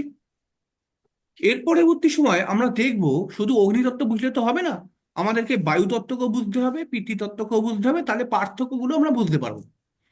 এবার ধরো উম আমরা শুধু মেষ রাশিটাকে কমপ্লিট করি। এবারে আমরা মেষ রাশির মধ্যে দেখছি যে রবি উচ্চস্থ হয়ে থাকে। তাহলে রবি উচ্চস্থ মানে কি? রবি হচ্ছে কি? রবি হচ্ছে সফলতা, মান সম্মানের কারক গ্রহ। রবি হচ্ছে ঊর্জা শক্তির কারক গ্রহ। ঠিক আছে, মানে ঊর্জা শক্তির কারক গ্রহ বলবো না, ঊর্জা শক্তির কারক গ্রহ মঙ্গল, কিন্তু রবি হচ্ছে পজিটিভ এনার্জির কারক গ্রহ। ঠিক আছে, পজিটিভ এনার্জির লোকদেরকে যদি আমরা দেখি, তাহলে পারে পজিটিভ এনার্জির লোকরা কিছুটা শক্তিশালী হয়, কিছুটা নির্বোধ হয়। বোঝা গেল? ভালো করে বোঝো। মানে আমার পাশে ধরো একটা বন্ধু রয়েছে, তাকে যদি আমি বলি, ভাই তুই গান করতে পারবি? ও বলে, ওরে ভাই গান আমি এক্ষুনি করে ফেলবো। ঠিক আছে, এক্ষুনি গান আমি করে ফেলবো। ঠিক আছে, আমি যদি গান গাইতাম না, তুই জানিস না, খুব ভালো গান গাইতে পারতাম। আবার তাকে যদি বলি কি তুই রুটি করতে পারবি? ও বলে, এই ভাই রুটি রুটি আমি এক্ষুনি করে ফেলবো। ঠিক আছে, আমি তো মায়ের সঙ্গে আগে রুটি করতাম। আবার তাকে যদি বলে, জিজ্ঞেস করি তুই ঘুঁটে দিতে পারবি? আর ভাই বলিস না, সেই পুরোনো কথা, আমি ছোটবেলায় খুব স্ট্রাগল করছিলাম, সেখানে আমি আমার মা গোবর তুলতো, আমি ঘুঁটেই দিতাম। ঠিক আছে, আচ্ছা এবার যদি তাকে আমি বলি তুই এই মেশিনটাকে চালাতে পারবি? ভাই মেশিনটাকে আমি 10 মিনিট দেখে আমি করে দেবো। এই যে একটা ছেলে হয়, হয়তো তার মধ্যে এনার্জি খুব আছে, মানে কোনোদিন না বলছে না, কিন্তু কিছুটা বোকা। বোঝা গেল? যা বলে তাতেই বলবে আমি আছি। আবার যদি ওকে বলে তুই প্রেম করতে পারবি? বলে প্রেম করার কথা বলিস না ভাই, আমি তো কত প্রেম করতাম তুই জানিস না। আবার তাকে যদি বলিস, বলো কি আচ্ছা তুই কাপড় পরে এখন ওই বিটি রোড থেকে ঘুরে আসতে পারবি? একটা কাপড় ঘরে একটা বইয়ের মতো কাপড় পরে। ঠিক আছে, বলছে তুই আমাকে 100 টাকা দে, আমি এক্ষুনি এটাই করবো, আমি এক্ষুনি চ্যালেঞ্জ করছি। মানে একটা পাগল। বোঝা গেল? আবার এনার্জেটিক। ভালো করে বুঝো, কিন্তু খুব অন্তরে ফারাক হচ্ছে, কিন্তু পার্থক্য হচ্ছে ছোট্ট ছোট্ট করে। যে এরকম কোনো কোনো পাগলা ছেলেদের হয়তো বন্ধু বান্ধব হয়েছে কিনা জানি না তোমাদের সঙ্গে, কিন্তু আমার সঙ্গে তো হয়েছে এরকম ছেলের বন্ধু বান্ধব। তো কিছু ছেলে আছে এরকম পাগলা টাইপের, যা বলবে তাই বলবে কি আমি করতে পারবো, কিন্তু করতে পারবে না, আমরাও জানি পারবে না, কিন্তু বলে দেবে পারবে। অর্থাৎ ও হারবে না কারুর কাছে, কারুর কাছে ও হারবে না, কারণ ও মনে করছে আমি না বললে হেরে যাব। এখানে আমাদের দরকার ছিল সমর, কে সমর আছে? তাহলে সমর একটা উদাহরণ হতো। বাড়ি যাচ্ছে স্যার, হ্যাঁ, বাড়ি যাচ্ছে। বাড়ে? হুম। বাড়ে কি খেতে গেছে বাড়ে? বাড়ি বাড়ি যাচ্ছে। বাড়ি? মানে ও পৌলমীর ঘর থেকে বাড়ি যাচ্ছে। ওই আমাদের বাড়িতে উৎসব ছিল না আজকে, ওই উৎসবে গেছিলাম। বাহ, ভালো হয়েছে ঘোরা। হ্যাঁ, উৎসবটা আহ, আমি গান টান করে এলাম। কে তুমি গান গাইলে? হ্যাঁ, উৎসবে বাহ, ঠিক আছে, গান ওই শুরু করে। হয়ে গেছে। আচ্ছা, তাহলে ব্যাপারগুলোকে বুঝতে পারা যাচ্ছে তো আস্তে আস্তে সব। হ্যাঁ স্যার। তাহলে রবি যেই রাশির মধ্যে উচ্চস্থ হয়, সেই রাশির মধ্যে একটু পাগলামি ব্যাপারটা থাকে, এই জন্য দেখবে মেষ রাশির মানুষটা কিন্তু একটু পাগলা টাইপের হয়। এই সবইতেই বলবে হ্যাঁ, কিছু কিছু জিনিস হতে পারে না। কিন্তু যদি তার জন্মছকের মধ্যে রবি ভালো হয়ে যায়, তাহলে কিন্তু সব পারবে। ঠিক আছে, রবি যদি তার জন্মছকের মধ্যে খারাপ হয়ে যায়, তাহলে কিন্তু পারবে না অনেক কাজ, বলবে পারবো কিন্তু পারবে না। বুঝে গেল? শনি নিচস্থ হয়। শনি হচ্ছে কিসের দেবতা? কর্মের দেবতা। কর্মের দেবতা ওই রাশির মধ্যে নিচস্থ হয়ে যায়। এর বিভিন্ন কারণ আছে, কিন্তু মেষ রাশির মধ্যে এর প্রভাব আসছে যে মেষ রাশিরা কিন্তু কর্মের দেবতা নিচস্থ হয়ে যায় বলে দীর্ঘক্ষণ পরিশ্রম করতে পারবে না। দীর্ঘক্ষণ পরিশ্রম করা, এরা কিন্তু বেশিরভাগ সময় ম্যানুয়ালি পরিশ্রমের থেকে মেন্টাল পরিশ্রম বেশি করতে পারে। বোঝা গেল? শনি হচ্ছে কি একদম, মানে আমরা বলি যে একদম, মানে গ্রাউন্ড লেভেলের লেবারদের একদম মতো, বলি না? তো গ্রাউন্ড লেভেলের লেবাররা কি করে, বিভিন্ন লেবারদেরকে আমরা বিভিন্ন আহ, মানুষকে দেখেছি রিক্সা চালাচ্ছে, বা অনেক খাটনির কাজ করছে, বা কোনো কোম্পানিতে কাজ করছে, খাটনিরই কাজ, লেবারদের যা কাজ হয়। মেষ রাশির মানুষরা কিন্তু এই শনি নিচস্থ হয়ে যাওয়ার জন্য দেখা যাবে যে, কারণ শনি এইগুলোকে কন্ট্রোল করে, এরা কিন্তু শনি নিচস্থ হয়ে যাওয়ার জন্য এই ঘরে এরা কিন্তু বেশি খাটনি করতে পারে না। আর বেশি খাটনি করলে এদের কিন্তু শরীর খারাপ হয়ে যায় অনেক সময়। এরা মেন্টালি, মানে মেন ম্যানুয়ালি পরিশ্রম করতে পারে না, মেন্টালি পরিশ্রমটা করতে পারে। বোঝা গেল? প্রত্যেকটি বিষয় কিন্তু ঠিক ঢুকে যাবে। এবার আমি যদি বলি মেষ রাশির মানুষরা কিন্তু খুব বেশি পরিশ্রম করতে পারে না, এরা কিন্তু সর্বদাই ম্যানুয়ালি পরিশ্রমের থেকে মেন্টালি পরিশ্রমকে বেশি পছন্দ করে। মেষ রাশির মানুষ যখন দেখবে ভিডিওটি তখন বলে একদম ঠিক কথা বলেছেন দাদা। ঠিক আছে, এই যে ছোট ছোট করে পয়েন্টগুলোকে আমি নিয়ে নিয়ে জুড়ে দিচ্ছি, এইরকম ভাবেই জুড়ছি কিন্তু, বোঝা গেল? এরপরে হচ্ছে চর রাশি। চর রাশিগুলো কি? আমরা যখন চর স্থির দ্বিস্বভাব পড়ব তখন চর রাশিটা প্রথমে বুঝতে হবে। চর রাশিটি হচ্ছে কি? চলমান, চলমান রাশি, অর্থাৎ স্থির নয়। বোঝা গেল? স্থির নয়, চলমান রাশি। তাহলে যেই ঘর আমার এখানে পড়বে, ধরো আমার বিবাহের ঘর পড়লো, মনে করা যাক, আমার ধরো কর্মের ঘর পড়লো এই ঘরটায়, চর রাশির মধ্যে মেষ রাশিটি মনে করা যাক আমার কর্মের ভাব পড়েছে, আমার মনে করা যাক রোগের ভাব পড়েছে, আমার মনে করা যাক যে আমার অর্থের ভাব পড়েছে। মেষ রাশিটি অর্থাৎ চর রাশি হচ্ছে আমাদের একটি ধরুন অর্থের ভাব বা কর্মের ভাব বা বিবাহের ভাব। তাহলে এটা কি? চলমান একটি ভাব, তাই না? চলমান একটি রাশি। তাহলে আমার কর্মটা কিন্তু এই কর্ম ছেড়ে অন্য কর্ম হয়ে যেতে পারে পরবর্তী সময়। বোঝা গেল?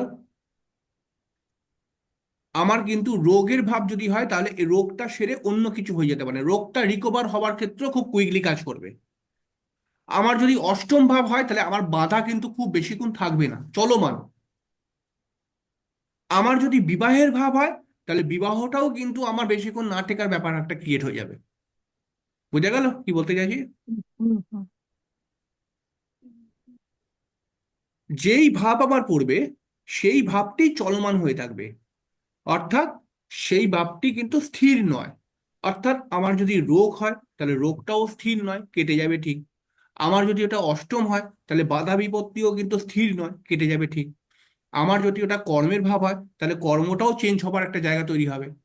আবার আমার যদি ওটা বিবাহের ভাব হয় তাহলে আমার বিবাহটাও কিন্তু চেঞ্জ হয়ে যাবার একটা ব্যাপার থাকবে, কারণ চর রাশিগুলো কিন্তু খুব কুইকলি চেঞ্জ করে দেয়। বোঝা গেল? চর চর রাশিগুলো চলমান রাশি। তাহলে এই রাশির যদি মানুষ হয় কেউ, বা এই লগ্নের যদি কেউ মানুষ হয়, বা কোনো রাশির অধিপতি বা লগ্নের অধিপতি যদি এই ঘরটির মধ্যে বসে থাকে, তাহলে পারে সেই মানুষটি একটু ঘোরাফেরা করতে ভালোবাসবে। কি বললাম? একটু ঘোরাফেরা করতে ভালোবাসবে, অর্থাৎ চলমান, স্থির নয়। সে সে একটা জায়গায় স্থিরভাবে বসে থাকতে পারবে না, চ- একটু ঘোরাফেরা করতে ভালোবাসবে। বোঝা গেল? যদি আমার রাশি হয়, রাশি এই রাশির মধ্যে পড়ে, অর্থাৎ যদি কারোর মেষ রাশি হয়, বা কারোর যদি মেষ লগ্ন হয়, বা কারোর যদি মেষ রাশি বা মেষ লগ্নের মানে মেষ রাশির মধ্যে যদি কারোর লগ্নপতি বসে থাকে, তাহলে সেই মানুষটা কিন্তু একটুখানি মানে চলমান মেন্টালিটির হবে। তার কিন্তু কোনো চিন্তা ভাবনা কোনো স্থির নয়, আজকে একটা চিন্তা করলো কালকে কিন্তু আর একটা চিন্তা করবে। চর রাশির মধ্যে যেই জিনিসগুলো পড়বে, মানে যেই ভাব পড়বে, সেই ভাব সংক্রান্তে কোনো সমস্যা যদি হয় তাহলে সেটা রিকভার করার ক্ষেত্রে কিন্তু বাড়ি থেকে দূরকে ইন্ডিকেশন দিচ্ছে। যেমন ধরুন একটা উদাহরণ দিই, ধরো সরোজবাবুর মেষ রাশিটি হচ্ছে চর স্বভাবের রাশি, ষষ্ঠ ভাব। বোঝা গেল? ষষ্ঠ ভাব। তাহলে ষষ্ঠ ভাব থেকে আমি কি বিচার করি? রোগ। তাহলে রোগকে রিকভার করতে হবে, রোগকে রিকভার করতে হবে। তাহলে চর রাশিটি বলছে তোমার রোগ রিকভার হয়ে যাবে আউট অফ স্টেটে বা বাড়ি থেকে দূরে। হয়ে গেল? সহজ প্রেডিকশন। তাহলে তাকে রোগকে ঠিক করতে হয়তো দূরে যেতে হবে। তাহলে কর্মের ভাব যদি হয় তাহলে তাকে কর্মকে চালাতে গেলে দূরে যেতে হবে। ঠিক আছে, আমরা এগুলোকে একটা সাধারণ বেসিক নলেজ নিচ্ছি, আমরা কিন্তু অ্যাস্ট্রোলজিকে কাজে লাগাবো, যে কিভাবে কাজে লাগানো যায় অ্যাস্ট্রোলজিটাকে দিয়ে। অর্থাৎ এক তো আমরা প্রেডিকশন শিখবো, অপরদিকে আমরা শিখবো কি করে আমি এই অ্যাস্ট্রোলজিকে কাজে লাগিয়ে আমি আমার ডেভেলপমেন্ট ক্রিয়েট করাবো। বোঝা গেল? আচ্ছা, এরপরে হচ্ছে কি, এরপরে আহ ওই তোমার মেষ রাশির মধ্যে রয়েছে কি? ভরণী নক্ষত্র। ভরণী মানে কার নক্ষত্র? শুক্রের নক্ষত্র। শুক্রের নক্ষত্র, তাহলে শুক্র থেকে আমরা বেসিক কয়েকটি বিষয় জানতে পারি। যেমন হচ্ছে শুক্রের মধ্যে একটু আর্টিস্টিক লাইন রয়েছে, আর্টিস্টিক লাইন বলতে কি, যে কোনো বিষয়ের মধ্যে আর্ট কিন্তু রয়েছে, যে কোনো বিষয়ের মধ্যেই কিন্তু আর্ট রয়েছে, ঠিক আছে? এই আর্টকে বার করে আনতে হবে। শুধুমাত্র গান নাচের মধ্যেই আর্ট নেই, আর্ট কিন্তু সমস্ত বিষয়ের মধ্যেই রয়েছে, বোঝা গেল? সেখান থেকে আর্ট আমাকে বার করে আনতে হবে, ঠিক আছে? তাই মেষ রাশির মানুষরা কিন্তু আর্টিস্টিক মেন্টালিটির হয়, অর্থাৎ যে কোনো বিষয়ে কাজ করুক না কেন সেই কাজের গভীরে গিয়ে জানার চেষ্টা করে কাজটি কিভাবে আরো ভালো করে করা যায় বা সহজ করে করা যায়, বোঝা গেল? এদের মধ্যে একটা আর্টিস্টিক কিন্তু ব্যাপার রয়েছে। যদি স্যার ভরণী নক্ষত্র হয়। ভরণী নক্ষত্র হয়। ভরণী হ্যাঁ। নক্ষত্র শুক্রের নক্ষত্র। তাহলে শুক্র কি করে?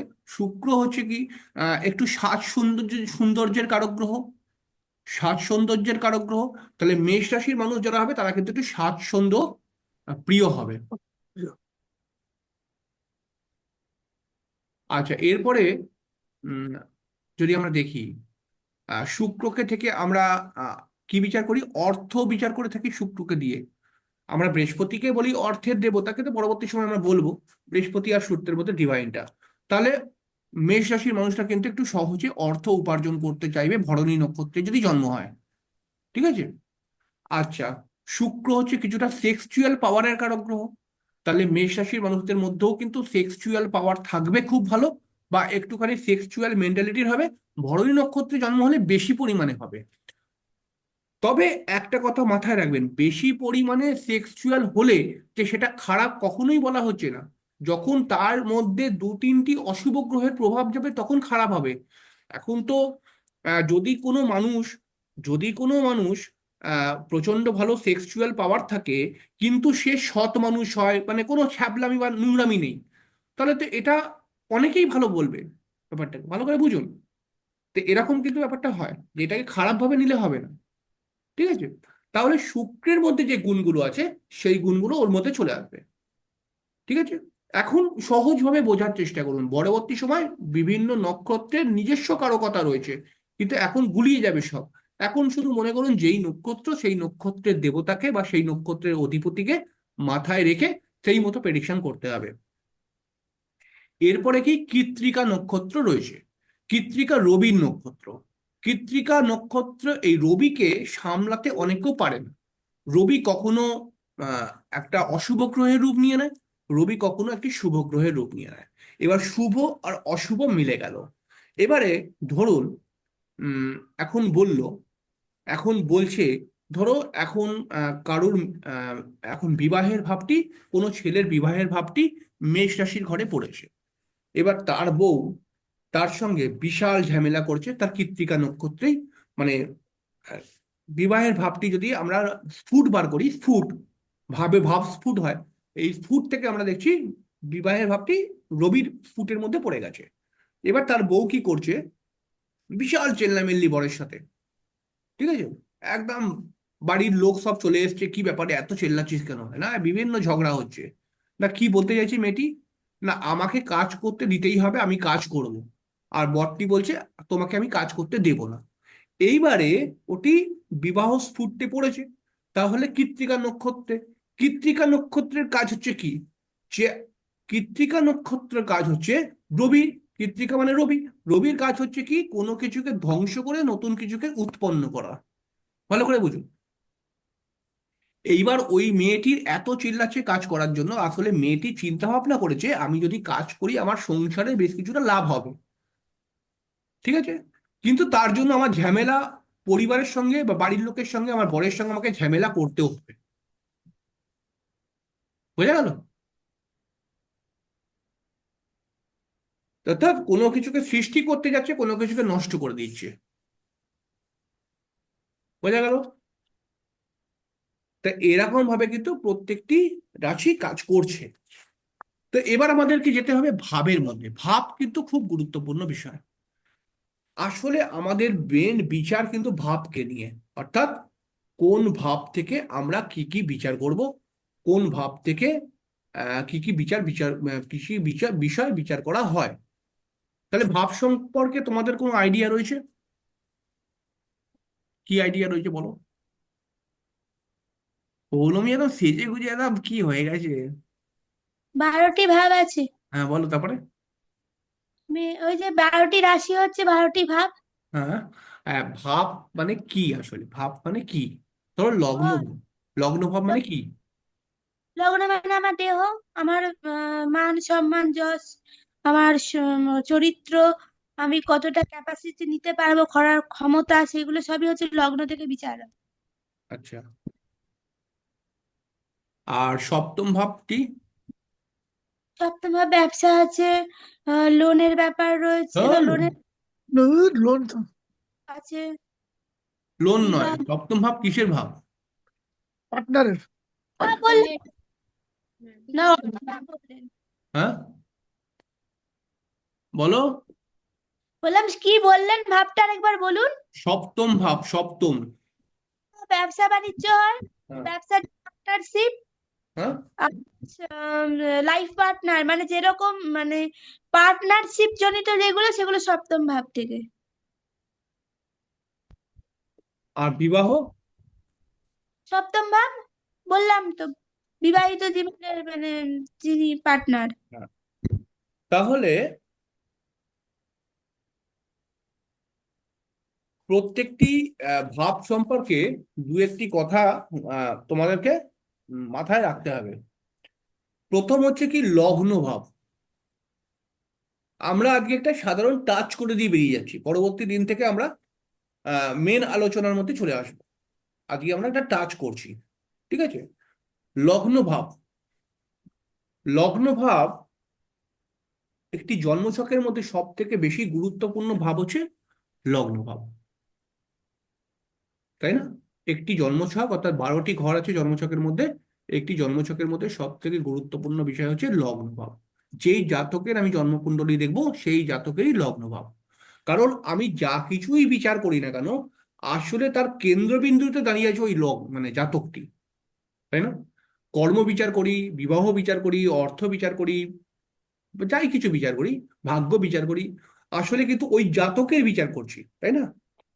তাই এই জন্য আমাকে প্রথমে দেখতে হবে যে ওই জাতক কতটা নেবার ক্যাপাবিলিটি রয়েছে। বোঝা গেল? একজন জাতকের, মনে করা যাক একজন জাতকের অনেক ভালো কর্মের যোগ রয়েছে, কিন্তু জাতকের লগ্নটি খুব ডাউন, তাই না? তাহলে জাতক ভালো কর্ম পেলেও জাতক করতে পারবে না। বোঝা গেল?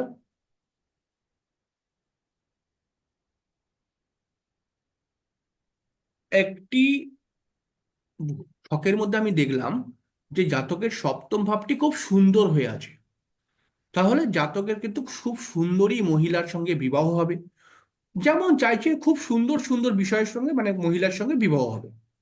কিন্তু জাতকের লগ্নটি খুব ড্যামেজ, তাহলে জাতক সেই সুন্দরী মহিলাকে ধরে রাখতে পারবে না। কি বললাম? বোঝা গেল? অর্থাৎ কোনো ভাবটি সুন্দর হয়ে গেলে হবে না, আমার লগ্নটি যদি সুন্দর না হয় সেই ভাবকে আমি রক্ষা করতে পারবো না, বা সেই ভাবের ফলগুলোকে আমি প্রাপ্তি করতে পারবো না ঠিকঠাক ভাবে। বোঝা গেল?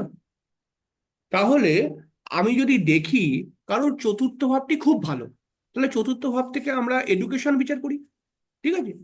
কিন্তু তার লগ্ন ভাবটি অত্যন্ত ড্যামেজ, তাহলে আমরা বলবো যে আমরা বলবো না এটা যে আপনার পড়াশোনা বিশাল ভালো হবে, মানে চতুর্থ ভাবটি ভালো বলে না। আমরা লগ্ন ভাবটিকে বিচার করা খুব ভালো করে শিখতে হবে, এবং লগ্ন ভাবটিকে দেখে বলবো যে আপনি পড়াশোনার পরিবেশ পেলেও আপনার পড়াশোনা ঠিকঠাক হবে না। কি বললাম? বোঝা গেল? আর লগ্ন যদি ভালো হয়, তাহলে আর চতুর্থ ভাবটি খারাপ, তাহলে তবুও সে পড়াশোনা করার ইচ্ছা রাখবে বা পড়াশোনাটাকে কোনোভাবে ম্যানেজ করার চেষ্টা করবে। লগ্ন ভাব যদি খুব ভালো হয়ে যায় আর কোনো ভাব তার ড্যামেজ হয়ে আছে, তাহলে পারে কিন্তু সে অটোমেটিক্যালি, লগ্ন ভাবটি ভালো বলে সেই জাতক কিন্তু যেই ভাবটি ড্যামেজ হয়ে গেছে সেই ভাবটিকে যেমন তেমন করে সেইভাবে ফলটাকে প্রাপ্তি করতে চাইবে। কি বললাম, বুঝতে পেরেছেন? তাহলে আমরা অনেক সময় এরকম দেখি যে একজন মানুষ কঠিন পরিশ্রম করছে, বিশাল পরিশ্রম করছে, মনস্থির করে রেখেছে যে আমাকে কিন্তু একটুখানি নিজের পায়ে দাঁড়াতেই হবে, আমার বাবা মাকে খাওয়াতে হবে, ইত্যাদি ইত্যাদি করতে হবে, তার জন্য বিভিন্ন স্ট্রাগল করছে, কিন্তু হয়তো তার কর্মের জায়গাটা অতটা ভালো নয়, কিন্তু তার লগ্নটি ভালো, এই জন্য সে কিন্তু দীর্ঘদিন ধরে স্ট্রাগল করেই যাচ্ছে। বোঝা গেল?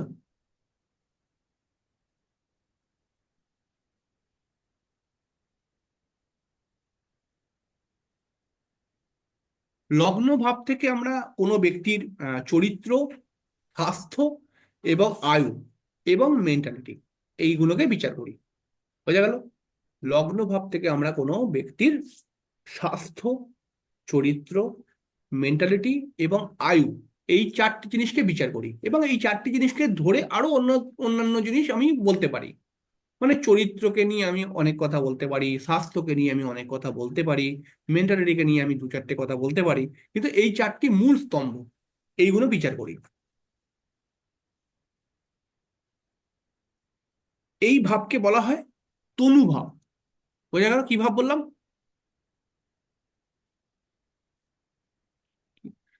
মিউট করে বলছে। তনু তনুভাব। তনু অনুভব। তনু কথাটার মানে কি? শরীর। ও, এইটা বিশ্বজিৎ জানে, এই একটা প্রশ্নের অ্যান্সার দিতে পেরেছে। তো তনু ভাব, এবং যে কোনো ফল প্রাপ্তি করতে গেলে, যে কোনো ভাবের ফল প্রাপ্তি করতে গেলে এই ভাবটিকে বলশালী হতে হবে। তাহলে সে অনেক বেশি পরিশ্রমী হবে, বা লড়াই করতে পারবে, বা ধকলটা সামলাতে পারবে, যে কোনো ভাবের সমস্যাগুলোকে সে নিতে পারবে। এখন বহু জায়গায় আমরা দেখতে পাই যে একটুখানি খাটনির কাজ হলে পারে বহু ছেলে বলে আমি আর যাব না। আমাদের কলকাতা থেকে হুদো হুদো দেখতে পাওয়া যায়। এই যে সরোজবাবু তো দেখেইছে, দুর্গাপুর তো একটা হুম ইন্ডাস্ট্রি এলাকা। হুম কি এরকম হয় না যে হ্যাঁ স্যার একটুখানি খাটনির কাজ হলে বহু ছেলে বলে কি যে আমি আর যাব না ওখানে। আবার বহু ছেলে খাটনির কাজটি করছে। এটা লগ্নের ওপর ডিপেন্ডেন্ট। এবার আসছে আমাদের দ্বিতীয় ভাব। এই ভাবটিকে বলা হয় ধনভাব। এই ভাবটি অর্থের সঙ্গে সম্পর্কযুক্ত। এই ভাবটিকে আমরা মারক স্থানও বলে থাকি। দ্বিতীয় ভাবকে আমরা মারক বলে থাকি। মারক কথাটির মেন কথা হচ্ছে, মারক বলে থাকি অর্থাৎ আমাদের শরীর মৃত্যুর কাছাকাছি পৌঁছায় বা মৃত্যু তুল্য কষ্ট পায়। মারক কথাটির মানে হচ্ছে যে মৃত্যু নয়, মৃত্যু তুল্য কষ্ট। এই মৃত্যুতুল্য কষ্টের কখন আসে? একটু বৃদ্ধ বয়সে আসে বেশিরভাগ মানুষের। আর যদি আমরা এর পেছনের বিভিন্ন কাহানিকে পড়ি বা বুঝি, তাহলে আমরা জানতে পারি যে বিভিন্ন অনিয়মে খাওয়া দাওয়া বা বিভিন্ন ফাস্টফুড খাওয়া, তেল মশলা খাওয়া, এইগুলোকে থেকে এই সমস্যাগুলো কিন্তু তৈরি হচ্ছে। তাহলে এই মারক বা মৃত্যুতুল্য কষ্টের পেছনে এই খাওয়া দাওয়া কোথাও না কোথাও জড়িত। তাই আমরা দ্বিতীয় ঘর থেকে আমরা খাওয়া দাওয়াও বিচার করি, আবার এই দ্বিতীয় ঘর থেকে আমরা মৃত্যুতুল্য কষ্টও বিচার করি। বোঝা গেল? আবার এই দ্বিতীয় ঘর আমাদেরকে আরেকটি মৃত্যুতুল্য কষ্ট দেয়। মৃত্যুতুল্য কষ্ট বলবো না, সমস্যা দেয়। সেটা হচ্ছে আমাদের মুখের বাক্য। এই মুখের বাক্যর মধুরতা দিয়ে আমরা অনেক কিছু করে ফেলতে পারি। আবার এই মুখের বাক্য যদি আমার খারাপ হয়ে যায়, তাহলে অনেক সম্পর্ক ইজিলি নষ্ট হয়ে যেতে পারে। তাই এই ভাবটি কিন্তু খুব গুরুত্বপূর্ণ ভূমিকা কিন্তু পালন করে। এই ভাবটি থেকে আমরা সম্পদ বিচার করি, সম্পদ অর্থাৎ প্রপার্টি। প্রপার্টি বিচার করে থাকি। এই ভাবটি থেকে আমরা কতটা অর্থ উপার্জন করে জমাতে পারবো, সেভিংস করতে পারবো, এইটাও কিন্তু আমরা বিচার করতে পারি। ঠিক আছে? 11th হাউস কিন্তু আমাদেরকে ইন্ডিকেশন দেয়, 11th হাউসটাও কিন্তু অর্থের সঙ্গে কানেক্টেড। 11th হাউসটা আমাদেরকে ইন্ডিকেশন দেয় কতটা অর্থ আর্ন হবে, ইনকাম হবে। আর ইনকাম হওয়ার পর কার কাছে আসছে? দ্বাদশ ঘরে আসছে। একাদশের পরের ঘর হচ্ছে দ্বাদশ ঘর।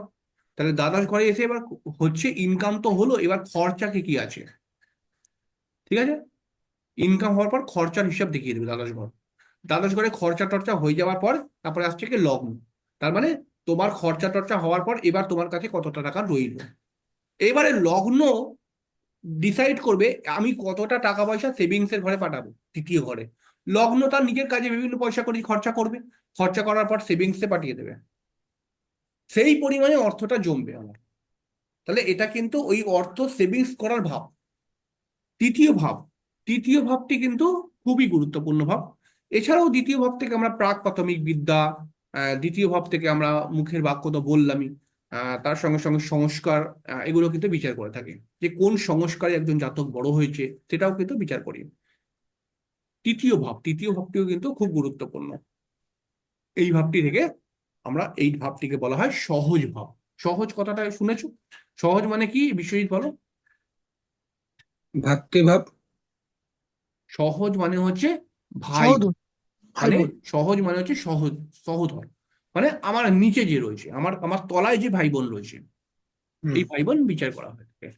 এই ভাবটি থেকে আমরা কিন্তু চেষ্টা বিচার করি, এই ভাবটি থেকে আমরা কিন্তু পরিশ্রম বিচার করি, এই ভাবটি থেকে আমরা যোগাযোগ বিচার করি, এই ভাবটি থেকে আমরা ভাই বা বোন বিচার করে থাকি, বা তাদের অবস্থা, তাদের সঙ্গে আমাদের কতটা সুসম্পর্ক থাকবে এটা বিচার করি।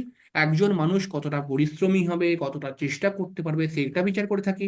এছাড়াও কিন্তু একজন মানুষ কত সুন্দর তার নিজের যোগাযোগগুলো বৃদ্ধি করাবে, বিভিন্ন কাজের ক্ষেত্রে যোগাযোগগুলো বৃদ্ধি করাবে, এটাও বিচার করে থাকি। এবং এই ভাবের মধ্যে যদি কোনো গ্রহ এসে যায়, তাহলে সেই গ্রহ অবশ্যই তার নবম ভাবকে দৃষ্টি দেবে, কারণ তৃতীয় ঠিক সপ্তমে নবম ভাব রয়েছে। তাহলে এই ভাবের মধ্যে গ্রহরা কিন্তু তোমাকে ভাগ্যের উন্নতি করতেও সহযোগিতা বা বাধা সৃষ্টি করিয়ে দেবে। বোঝা গেল? এছাড়াও এই ভাবের মধ্যে কোনো গ্রহ তোমার ভাই বোনের মেন্টালিটিকেও ক্রিয়েট করায়। বোঝা গেল? এরপরে আসছি আমরা চতুর্থ ভাব। চতুর্থ ভাব কিন্তু আমরা জানি মায়ের ভাব। চতুর্থ ভাব থেকে বিদ্যা বিচার করা হয়, কতটা মানসিক সুখ প্রাপ্তি করতে পারবে জীবনে, এটা চতুর্থ ভাব ইন্ডিকেশন দিচ্ছে। এরপরে হচ্ছে চতুর্থ ভাব থেকে আমরা কিন্তু কিছুটা কর্ম বিচার করে থাকি। কর্ম, কারণ চতুর্থ ভাবের ঠিক সপ্তমে রয়েছে কর্মস্থান, দশম ঘর। তাহলে চতুর্থ ভাবের ঠিক সপ্তমে কর্মস্থান রয়েছে বলে আমরা কিন্তু বলতে পারি যে তুমি কি কর্ম করবে বা কতটা কর্মের ক্ষেত্রে সফল হবে বা অসফল হবে, এটা কিন্তু অনেকটা, সম্পূর্ণ বলবো না, অনেকটাই কিন্তু চতুর্থ ভাব কন্ট্রোল করবে। এছাড়াও চতুর্থ ভাব থেকে আমরা আমাদের বাড়িতে যদি কোনো পশু পাখি পুষি, বাড়ির মেম্বারের মতো করে মনে করি, তাহলে সেটাও চতুর্থ ভাব থেকে দেখবো। আর এছাড়াও কিন্তু চতুর্থ ভাব থেকে আমরা যদি দেখি, তাহলে তো পড়াশোনা বললাম অবশ্যই, তার সঙ্গে সঙ্গে বিভিন্ন সুগন্ধি দ্রব্য বা গাড়ি ঘোড়া, ফ্ল্যাট, ঠিক আছে, বিলাসিতা করার বিভিন্ন বিষয়গুলো এই চতুর্থ ভাব থেকে আমরা দেখতে পাবো। এই ভাবের কারক গ্রহ চন্দ্র। পরবর্তী সময় আমরা কারক গ্রহকে নিয়ে আলোচনা করব। কারক গ্রহের একটি বড় রোল রয়েছে। এরপরে আসছে কি পঞ্চম ভাব। পঞ্চম ভাব থেকে কি কি বিচার করা হয়? সন্তান। আর সন্তান, হুম তা হায়ার এডুকেশন, কিছুটা বিএ পর্যন্ত, বিএ, এইচএস বা বিএ, বিএসসি, গ্রাজুয়েশন। হ্যাঁ, পঞ্চম ভাব থেকে আমরা সন্তান বিচার করব, আমরা বুদ্ধি বিচার করব। আমরা অনেক সময় বলি যে একজন মানুষ কতটা বুদ্ধিমান হবে, তো এবং সে যেই বুদ্ধিমান আমরা কখন বলি, যখন একজন মানুষ কোনো বুদ্ধি খাটালো এবং সেই বুদ্ধির দ্বারা কোনো কাজ সফল হয়ে গেল, তখন আমরা বলি কি বুদ্ধিমান। একজন মানুষ তো অনেক বুদ্ধি খাটাতে পারে, কিন্তু অনেক সব বুদ্ধি তো কাজে সফল হয় না। তাহলে এই সফল হয় কখন? যখন ভাগ্যভাব ভালো থাকবে। তাহলে আমরা বলি ভাগ্যভাবের সহযোগিতা যদি এই ভাবটি পায়, তাহলে এ কিন্তু কোনো কোনো কোনো সময় সঠিক বুদ্ধি খাটিয়ে নেবে। আসলে পঞ্চম ভাবের মধ্যে শুভ গ্রহ যদি থাকে, তাহলে সে শুভ বুদ্ধি প্রয়োগ করে, বা সে শুভ ভালো দিকে বুদ্ধি খাটাবার চেষ্টা করে, ভালোভাবে বিষয়টাকে কন্ট্রোল করার বুদ্ধি খাটাবার চেষ্টা করে। আর পঞ্চম ভাবের মধ্যে যদি অশুভ গ্রহ থাকে, তাহলে পারে কিন্তু সে সর্বদা সঠিক বুদ্ধি প্রয়োগ করতে পারে না। মানে পঞ্চম ভাবে অশুভ গ্রহ থাকলে যে সে খারাপ হয়ে যায়, বাজে হয়ে যায়, এরকম নয়। সে সর্বদা সঠিক বুদ্ধি ব্যবহার করতে পারে না। এছাড়াও আহ পঞ্চম ভাব থেকে আমরা কিন্তু সন্তান বিচার করি, পঞ্চম ভাব থেকে আমরা প্রেম বিচার করি, পঞ্চম ভাব থেকে আমরা কিন্তু আমাদের ইষ্ট দেবদেবী বিচার করি। তাই পঞ্চম ভাবের গ্রহটি কোন গ্রহ প্রথমে জানতে হবে, সেই গ্রহটি কোন দেবতাকে কন্ট্রোল করে এটা জানতে হবে, এবং সেই দেবতার যদি আমরা পুজো করি, জপ করি, হবন করি, তাহলে সেই দেবতার কিন্তু আশীর্বাদ পাওয়া যায়। এর ফলে আমার পঞ্চম ভাবটি অটোমেটিক্যালি ডেভেলপ হয়ে যায়। বোঝা গেল? তাহলে একজন মানুষের যদি বলা হয় যে আপনার ইষ্ট দেবদেবী কে, তাহলে জ্যোতিষের হিসাবে একটা ইষ্ট দেবী হয় আমি কাকে ভালোবাসি সেই অনুপাতে, আমি কোন দেবতা বা দেবীকে ভালোবাসি সেই অনুপাতে ইষ্ট দেবদেবী হয়। আর একটা হয় একদম জ্যোতিষীয় নিয়ম অনুসারে আমার পঞ্চম ভাবের অধিপতি গ্রহ দেখতে হবে, সেই গ্রহটির আরাধ্য দেবতা দেখতে হবে, সেই দেবতা অনুসারে আমার ইষ্ট দেব দেবী আসবে। বোঝা গেল? এবার আমরা পঞ্চম ভাব থেকে আর কি বিচার করি? আমরা তো বললাম সন্তান, হ্যাঁ, লটারি খেলার প্রবণতা, লটারি প্রাপ্তি হবে না, লটারি খেলার প্রবণতা, মানে কতটা সেই জাতক লটারি খেলতে চাইবে, বা শেয়ার মার্কেট বা জুয়া এইসব করতে চাইবে, এগুলো বিচার করে থাকি। ষষ্ঠ ভাব থেকে আমরা রোগ বিচার করি, ষষ্ঠ ভাব থেকে আমরা রোগ শুধু নয়, ষড়রিপু বিচার করে থাকি। ষষ্ঠ ভাব থেকে আমরা কিন্তু আহ আহ, ওই শত্রুতা বিচার করে থাকি। ষষ্ঠ ভাব থেকে আমরা চাকরি বিচার করে থাকি। ষষ্ঠ ঘর থেকে আমরা রোগ তো বললাম, এখানে হচ্ছে রোগে পড়াটাও বিচার করি, আবার রোগ থেকে উদ্ধার পাওয়াটাও বিচার করি। তাহলে একজন মানুষ যখন রোগে পড়ে তখন তাকে কি বলে? একজন মানুষ যখন রোগে পড়ে তখন তাকে কি বলে? রোগ, কি? রিপু, জোরে রোগ, বলো। রোগ, রুগী রুগী একজন মানুষ রোগ নয়, রোগে পড়ে যখন কি বলে?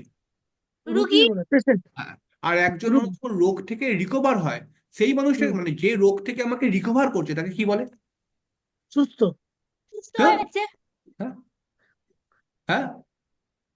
নিরোগ, নিরোগ। একজন মানুষ যে রোগ থেকে আমাকে রিকভার করছে, ভালো করে করিয়ে দিচ্ছে, তা কি বলি? নিরোগ বলে। ডাক্তার বলি, যে আমাকে রোগ থেকে রিকভার করে দেয়। হ্যাঁ। তাহলে একজন মানুষ নিজেকে রুগী বানাবে, একজন মানুষ রুগী হবে কিনা সেটাও আমরা ষষ্ঠ ঘর থেকে বিচার করব। একজন মানুষ ডাক্তার হবে সেটাও আমরা ষষ্ঠ ঘর থেকে বিচার করব। বোঝা গেল? হ্যাঁ, ঠিক ঠিক।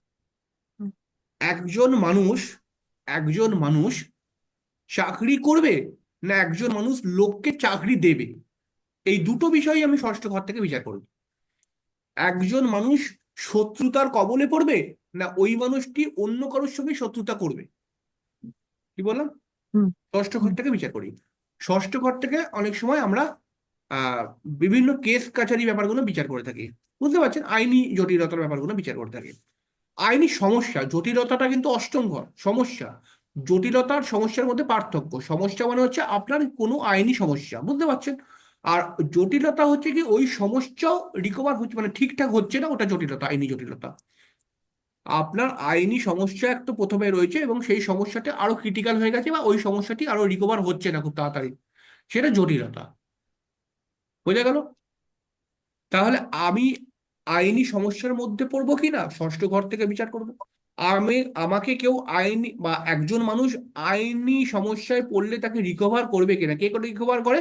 উকিল। উকিলের কাজ যারা করে তারা আইনি সমস্যা থেকে রিকভার করে। তাহলে সেইটা হুম, পড়াশোনাটাও আমি ষষ্ঠ ঘর থেকে বিচার করব। বোঝা গেল? হুম, ষষ্ঠ ঘর থেকে আমরা কিন্তু এইরকম ভাবে বিচার করব। এই প্রত্যেকটি ঘরের ক্ষেত্রে কিন্তু এরকম। ঠিক আছে? সপ্তম ভাব হচ্ছে বিবাহের ভাব, সপ্তম ভাব হচ্ছে নিজের লাইফ পার্টনারের ভাব, সপ্তম ভাব হচ্ছে ব্যবসা বাণিজ্যের ভাব। সপ্তম ভাব থেকে আমরা কিন্তু একজন মানুষ, একজন মানুষের সপ্তম ঘরে যদি কোনো পাপগ্রহ থাকে, একজন মানুষের সপ্তম ঘরে যদি কোনো পাপগ্রহ থাকে, ঠিক আছে, সেই মানুষ কোনো স্কুল, কলেজ, ইনস্টিটিউট, বিদ্যালয় ইত্যাদি যে পড়াশোনা করছে ওখান থেকে বিগড়াতে পারে। কি বললাম বুঝলেন? সপ্তম ভাবের মধ্যে যদি কোনো পাপগ্রহ থাকে, তাহলে সেই মানুষের ক্ষেত্রে ওই ইনস্টিটিউট, বিদ্যালয় এগুলো কিন্তু ঠিকঠাক হয় না, তাকে সমস্যার মধ্যে ফেলে বা সেখান থেকে বদমাইশি চালু করে। বোঝা গেল? হুম, হুম, কোথায় কাজে লাগবে দেখছি, বলে দিচ্ছি। ধরো একটি মানুষ ছক নিয়ে আসলো, একটি বাচ্চা ছেলে ছক নিয়ে আসলো। এবার তার ছকের মধ্যে সপ্তম ঘর থেকে এখন কোনো পাপগ্রহ গোচর করছে। মনে করা যাক তার লগ্ন বেরোলো, কোনো একটি লগ্ন বেরোলো সিংহ লগ্ন, মনে করা যাক সপ্তম ঘর থেকে কে যাচ্ছে? শনি এখন পাস করছে। শনি শনি পাস করছে। এখন তার বাবা মা হুম, বলছে এই সময় আমি ভাবছি আমার ছেলেটাকে আমি একটা অমুক স্কুলে ভর্তি করাবো বা অমুক কলেজে ভর্তি করাবো। আপনি ওখানে ডেফিনেটলি বলে দেবেন এই কলেজে ভর্তি করালে কিন্তু আপনার ছেলে আরো বিগড়াবে এখন ভর্তি করালে। বোঝা গেল? তাহলে কখন আমি ভর্তি করাবো? যখন আমার সপ্তম ঘরে শুভ গ্রহ থাকবে, তখন আমি যদি কোনো কলেজে বা ইনস্টিটিউটে ভর্তি করি, তখন কিন্তু বিষয়টি অন্য। আর যদি আমার সপ্তম ঘরে পাপগ্রহ অলরেডি রয়েছে এখন, মানে আমার জন্মকালীন সপ্তম ঘরে পাপগ্রহ রয়েছে, তাহলে ডেফিনেটলি ও কলেজ বা যেখানে পড়তে যায় সেখানে ভালো করে পড়ে না, গ্যারেন্টি বলে দেবেন। এরকম মানুষের দরকার 6 মাস অন্তর অন্তর টিউশনি চেঞ্জ করিয়ে দেওয়া, মাস্টার চেঞ্জ করিয়ে দেওয়া, নইলে ওই মাস্টারের কাছে বিগড়াবেও। মানে ওখানে পড়তে গিয়ে বেশি গল্প করবে, বুঝতে পেরেছেন? মানে এরকম ব্যাপারটা আর কি হবে, বোঝা গেল? অষ্টম ঘর থেকে আমরা কি বিচার করি? অষ্টম ঘর থেকে আমরা বিভিন্ন গুহ্য বা গুপ্ত বিষয়গুলো বিচার করে থাকি। অষ্টম ঘর থেকে আমাদের শারীরিক সমস্যা এবং সেই সমস্যার জটিলতাকে বিচার করি। ষষ্ঠ ঘর থেকে আমরা সমস্যা বিচার করি, শারীরিক রোগ বিচার করি। আর অষ্টম ঘর থেকে সেই রোগটা আরো ক্রিটিক্যাল হয়ে গেছে। ব্যাপারটাকে আরো একটু বোঝাই। এখন কারুর একটা বড় ফোড়া হয়েছে পিঠে, পিঠে একটা বড় ফোড়া হয়েছে, তাহলে এই ফোড়া একটি রোগ। তাহলে আমি এটা ষষ্ঠ ঘর থেকে বিচার করব। এখন ষষ্ঠ ঘর থেকে রোগটা বিচার করলাম, এবারে দেখা গেল ডাক্তারখানায় গেছিলাম বা গেছিল, ডাক্তারখানায় ডাক্তার বলছে তোমার ফোড়াটার অগ্রবগ্রম করে মানে আরো গন্ডগোলে গিয়ে এটা টিউমার হয়ে গেছে, এটা কথার কথা, বা ক্যান্সার হয়ে গেছে এটা। এই যে এটা রোগের জটিলতা এসে গেল, রোগের মধ্যে যেটা জটিলতা চলে এলো, এইটা কিন্তু অষ্টম ঘর থেকে বিচার হবে। বোঝা গেল? এরকম বিভিন্ন রোগী হতে পারে। এখন একটি মেয়ে অনেক সময়, মেয়েদের অনেক সময় গাইনোকাল কিছু প্রবলেম থাকে, তো অনেক নর্মালি প্রবলেম, অনেক প্রবলেম মেয়েরা বলেই না। তো এটা একটা সামান্য প্রবলেম হলো, এবং পরবর্তী সময় আজ থেকে 20 বছর পরে হয়তো মেয়েটি কোনো কারণে বিভিন্ন সমস্যা হচ্ছে, ডাক্তারখানায় গেল, ডাক্তার তখন বলছে এটা আরো বেশি জটিল সমস্যা হয়ে গেছে, এটাকে এই করতে হবে বা অপারেশন করতে হবে বা অমুক তমুক বিভিন্ন বিষয়। মানে এই যে জটিলতা জায়গায় চলে গেল, বোঝা গেল? এটা হচ্ছে অষ্টম ভাব। এছাড়াও অষ্টম ভাব থেকে কিন্তু আমরা হঠাৎ যে কোনো বিষয়কে বিচার করি, হঠাৎ যেই বিষয়গুলোর মধ্যে আমি হঠাৎ জুড়তে পারবো, সেই বিষয়গুলো অষ্টম ভাব থেকে আমি জুড়বো, মানে কানেক্ট করে নেব। ঠিক আছে? তাহলে অষ্টম ভাব থেকে আমরা হঠাৎ কি বলতে পারি? যে লোকটি যাচ্ছিল, হঠাৎ দুর্ঘটনা হয়ে গেল রাস্তার মধ্যে, এই দুর্ঘটনাটাও কিন্তু আমি অষ্টম থেকে জুড়বো।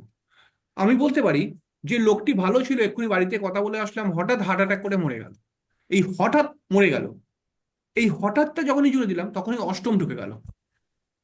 ঠিক আছে? একটা মানুষ সাধারণ একটি ব্যক্তি ছিল, হঠাৎ দেখছি ওর প্রতিপত্তি বেড়ে গেল, পয়সা হয়ে গেল, বলি না অনেক সময় কথায় কথায়, এইটাই হচ্ছে অষ্টম কানেক্ট হয়ে গেছে। হঠাৎ যখন আমি জুড়ে দেবো হঠাৎ কথাটা, তখনই এটা অষ্টম কানেক্ট হয়ে যাবে। বোঝা গেল?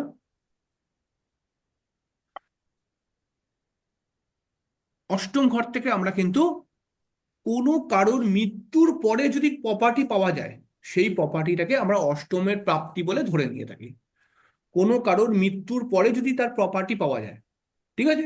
অনেক লোক বাবা মারা গেল তারপরে হয়তো বিশাল বড় লোক হয়ে গেল, অনেক লোক হয়তো বাবা মারা গেল তারপরে একটা বড় এলআইসি ফান্ড পেয়ে গেল, তার তার পিএফ এর টাকা পয়সা বা তার জমানো কিছু টাকা পয়সা পেয়ে গেল। এই প্রাপ্তিগুলো হচ্ছে অষ্টমের প্রাপ্তি। বোঝা গেল? আর সাধারণভাবে অষ্টম ঘরটি হচ্ছে একটি অশুভ ঘর। আমরা অষ্টম ঘর থেকে সহজ ভাষায় বুঝবো যে রাস্তা ভর্তি জল, রাস্তা ভর্তি একটি জল, বৃষ্টি মানে বর্ষাকালে কোনো রাস্তা জল জমে গেছে পুরো, আর সেই জল জমার মধ্যেখানে একটি গর্ত হয়ে রয়েছে, বোঝা গেল? আর গর্তের মধ্যে পড়ে গেছি। যদি কোনো গ্রহ এই অষ্টমে চলে আসে তাহলে মনে করবে রাস্তা ভর্তি জল, মধ্যিখানে একটা গর্ত ছিল, ওই গ্রহটা ওই গর্তের মধ্যে পড়ে গেছে। সহজ কথা বুঝে নেবে। বোঝা গেল? এবারে আপনি গ্রহটার বিচার কিভাবে করবেন? আপনি নিজেকে দাঁড় করান ওই জায়গায়, যে রাস্তা ভর্তি জল, একটা হঠাৎ গর্ত, মানে একটা ভাবুন একটা গর্ত রাস্তার মধ্যে ছিল এবং সেই গর্তের মধ্যে আমি পড়ে গেছি, তাহলে আমি কি কি সমস্যার সম্মুখীন হতে পারি? তাহলে সেই রকমই সমস্যার সম্মুখীন হচ্ছে ওই গ্রহটা, যেই গ্রহটা পড়েছে ওই গ্রহটা। বোঝা গেল? একটা মেয়ে যদি এখন একটা রাস্তার গর্তের মধ্যে পড়ে যায় তাহলে পরে কি হবে? সে আরো দিশেহারা হয়ে যাবে, সে তো একটা পুরুষের মতো একদম লাফিয়ে ঝুঁপিয়ে উঠতে পারবে না। সে অপেক্ষা করবে যে কেউ আসুক আমাকে তুলুক টেনে, ঠিক আছে? বা সে বিভিন্ন বুদ্ধি খাটাবে, ঠিক আছে? বা তার একটু হাত পা ছিলে যেতে পারে, এবং মেয়েদের অল্প যদি ছিলে যায় মেয়েরা একটু বেশি কষ্ট পায় ছেলেদের থেকে। ব্যাপারটাকে বোঝো? তাহলে গ্রহ যেই গ্রহ পড়ে যাবে, সেটা যদি স্ত্রী গ্রহ পড়ে যায়, স্ত্রী গ্রহ, তাহলে সে একটু বেশি কষ্ট পাবে। একটি পুরুষ গ্রহ যদি পড়ে যায় অষ্টমের মধ্যে, মানে অষ্টমে যদি চলে যায়, তাহলে একটু ওই স্ত্রী গ্রহের অপেক্ষা একটু ভালো থাকবে। বুঝতে পারা গেল? খুব সহজ সরল ভাবে কিন্তু বুঝবে, খুব জটিল করবে না নিজের মাথাটাকে, তাহলে কিন্তু যদি কিচ্ছু বুঝতে পারবে না। যতটাই সহজ সরল ভাবে বোঝার চেষ্টা করবে, নর্মাল নর্মাল উদাহরণ দিয়ে, ততটাই সুন্দর সুন্দরভাবে বুঝতে বুঝতে এগোতে পারবে। কারণ পরবর্তী সময় অনেক জটিল বিষয় আসছে কিন্তু, আস্তে আস্তে হবে সব। আমরা এই 6 মাসের কোর্সেতে অনেকটাই জ্যোতিষকে শিখব আশা করছি, এবং আমরা আস্তে আস্তে করে একদম মানে ভালো প্রেডিকশন করতে পারবো, ঠিক আছে? এবং আমার প্রয়াস থাকবে যে, মানে খুব পার্সোনালি বলছি, যে তোমরা তোমাদের নিজস্ব নিজস্ব এলাকায় যেন বিশেষ ব্যক্তি হতে পারো জ্যোতিষ হিসেবে। তার যে বিভিন্ন ওয়ে রয়েছে এবং তার সঙ্গে জ্ঞান, এই দুটোকেই কাজে লাগাতে হবে। শুধু শুধু জ্যোতিষ পড়াশোনা করলেই কিন্তু শ্রেষ্ঠ জ্যোতিষ হওয়া যায় না, বা ভালো জ্যোতিষ হওয়া যায় না, তার সঙ্গে কিছু কলা বা আর্ট লাগবে। আমি কি বললাম, যে কোনো বিষয়ে তুমি শেখো না কেন, সেটাকে ব্যবহার করার জন্য কিছু আর্টের প্রয়োজন হয়। বুঝতে পেরেছো? তো এগুলোকে দিয়ে করতে হবে, তবে স্বতঃস্ফূর্ততা থাকতে হবে। বিশ্বজিতের মতো কিন্তু চুপচাপ থাকলে হবে না, স্বতঃস্ফূর্ত থাকতে হবে। আচ্ছা, এবারে হচ্ছে নবম ভাব। নবম ভাব থেকে আমরা ভাগ্য বিচার করি, আসলে এই ভাবটি খুব গুরুত্বপূর্ণ ভাব। নবম ভাবের একটি ব্যাপার হচ্ছে গুরুর ভাব, যে তুমি কত ভালো গুরু পাবে, এটা কিন্তু তোমার নবমপতি বলবে। নবমপতি বলবে যে তুমি কত ভালো গুরুর কাছে গিয়ে পড়বে। ভগবানের কৃপায় আমি এত ব্যাচ পড়িয়েছি, কোনো স্টুডেন্ট এখন অবধি বলেনি যে আমি, এবার তো সরোজদা আমাকে চেনেই, তো সরোজদা বাদ বাকিটা বলবে। তো কি সরোজদা? হ্যাঁ স্যার, ঠিক, একদম। তো আহ, যাই হোক, তো গুরুর আমি উপর ডিপেন্ডেন্ট যে ক- কোন ধরনের গুরু পেয়েছো সেইভাবে তোমার শিক্ষা অর্জন হবে। গুরু কোন ধরনের পেয়েছো, একটি গুরু হচ্ছে কি যে তোমাকে শিখিয়ে দিয়ে চলে যাবে, তার ঝামেলা শেষ। আবার একটা গুরু হচ্ছে শিখিয়ে দেবে এবং সেটিকে ব্যবহার করার পদ্ধতি বলে দিয়ে যাবে। বুঝতে পেরেছো? তো প্রথমে আমার দরকার হচ্ছে, আমার দেখো পরবর্তী সময় বিভিন্ন বিষয়ে কৌশল আসবে, কিন্তু প্রথম আমাকে বেসিকে যেটা জানতে হবে, বা প্রথম যেটা জানতে হবে সেটা হচ্ছে আমাকে গভীর শিখতে হবে। আমি যখন পুরোপুরি শিখে যাব, তখন সেই ব্যাপারটির মধ্যে আমার কন্ট্রোল ক্ষমতা চলে আসবে। কথাটা কি বলছি ভালো করে বুঝুন। আমি যদি কোনো বিষয়টা শিখে যাই ভালো করে, তাহলে তার মধ্যে আমার কন্ট্রোল ক্ষমতা চলে আসবে, সেটাকে আমি ব্যবহার করতে পারবো, কৌশল করতে পারবো তার উপরে। তাহলে আমি যদি না জানি না শিখি, তাহলে আমি কৌশল করতে গিয়েও ভুল করে ফেলবো। বুঝতে পেরেছেন? আচ্ছা, নবম ভাব হচ্ছে তীর্থ যাত্রা। নবম ভাব হচ্ছে ধর্মীয় স্থানের ভাব। নবম ভাব হচ্ছে যে কোনো পজিটিভ এবং যে কোনো ভালো চিন্তা ভাবনা করার একটি ঘর। নবম ভাব হচ্ছে একটি পজিটিভ চিন্তা ভাবনার ঘর। নবম ঘর হচ্ছে একটি পজিটিভিটির ঘর। এই ঘরটির মধ্যে যেই গ্রহ চলে আসবে, এই ঘরটির মধ্যে যেই গ্রহ চলে আসবে, সেই গ্রহটির যদি পুজো করা হয়, সেই গ্রহটির যদি পুজো করা হয়, 100% আপনার ভাগ্যে ডেভেলপমেন্ট হবে। কি বললাম, বুঝতে পারলেন? এই ঘরটির মধ্যে যদি দুটি গ্রহ চলে আসে, একটি হচ্ছে শুভ গ্রহ আর একটি অশুভ গ্রহ, আমাকে দেখতে হবে কোন গ্রহটি আমার লগ্নের মিত্র, আমার লগ্নপতির মিত্র, কোন গ্রহটি আমার লগ্নপতির মিত্র।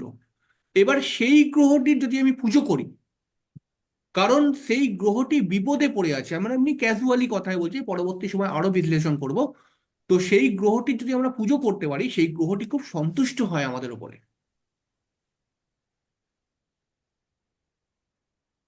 বোঝা গেল? আর নবম ঘরে যদি কোনো গ্রহ থাকে, সেই গ্রহের দান কখনোই করতে নেই। কারণ নবম ঘরে যেই গ্রহ থাকবে, সেই গ্রহ কিন্তু কিছু না কিছু ভাবে আপনাকে অর্থ দেবার চেষ্টা করবে, এবং আপনি যদি দান করেন সেই গ্রহে, তাহলে সেই গ্রহটির ক্ষমতাকে আপনি অপব্যয় করে দিচ্ছেন। বুঝতে পেরেছেন? সেই গ্রহটি যেই ক্ষমতা নিয়ে বসেছিল সেই ক্ষমতা থেকে আপনি দিয়ে দিচ্ছেন। এতে কিন্তু আপনার নবভাবটি ড্যামেজ হবে আস্তে আস্তে করে। এর বিভিন্ন রহস্য পরবর্তী সময় আমরা আলোচনা করবো বিস্তরভাবে। হয়তো একটা ভাবকে নিয়ে একটা ক্লাস হয়ে যাবে। আচ্ছা, এরপরে নবম ভাব হচ্ছে দূর যাত্রার ভাব। আউট অফ স্টেটকে আমরা ধরে চলতে পারি। দূর যাত্রা মানে আউট অফ স্টেট, বোঝা গেল? এছাড়া নবম ভাব হচ্ছে একটা উচ্চ শিক্ষার ভাব। এরপরে আমরা আসছি দশম ভাবেতে। দশম ভাব হচ্ছে কর্মের ভাব।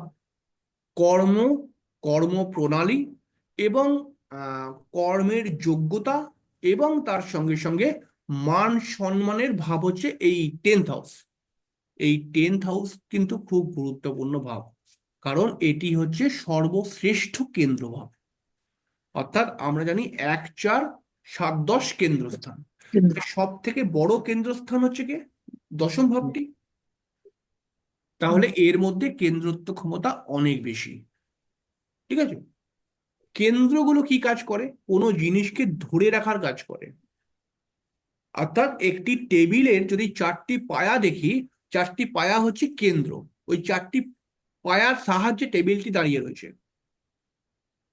এই দশম ভাবের যে টেবিলের খুঁটি, এটা সব থেকে বেশি মজবুত খুঁটি। তাই কারোর যদি দশম ভাবের মধ্যে গ্রহ থাকে, তাহলে কিন্তু তার কেন্দ্রস্থানটি বলশালী হয়ে রয়েছে। সে জীবনের কোনো একটি সময় কিন্তু কিছু অবশ্যই করার চেষ্টা করবে।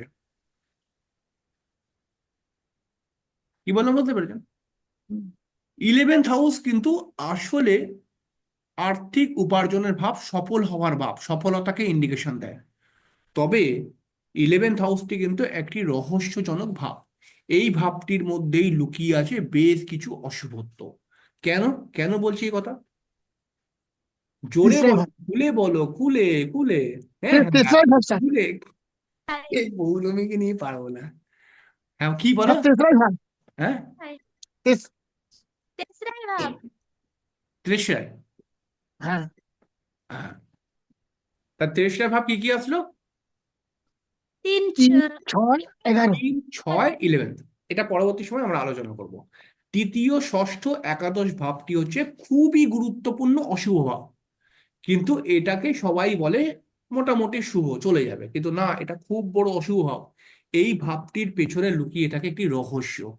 এই ভাবের অধিপতিরা তোমার যেই কোনো ভাবের মধ্যে চলে যাক, সেই ভাবটিকে নিয়ে সমস্যা দেবেই দেবে।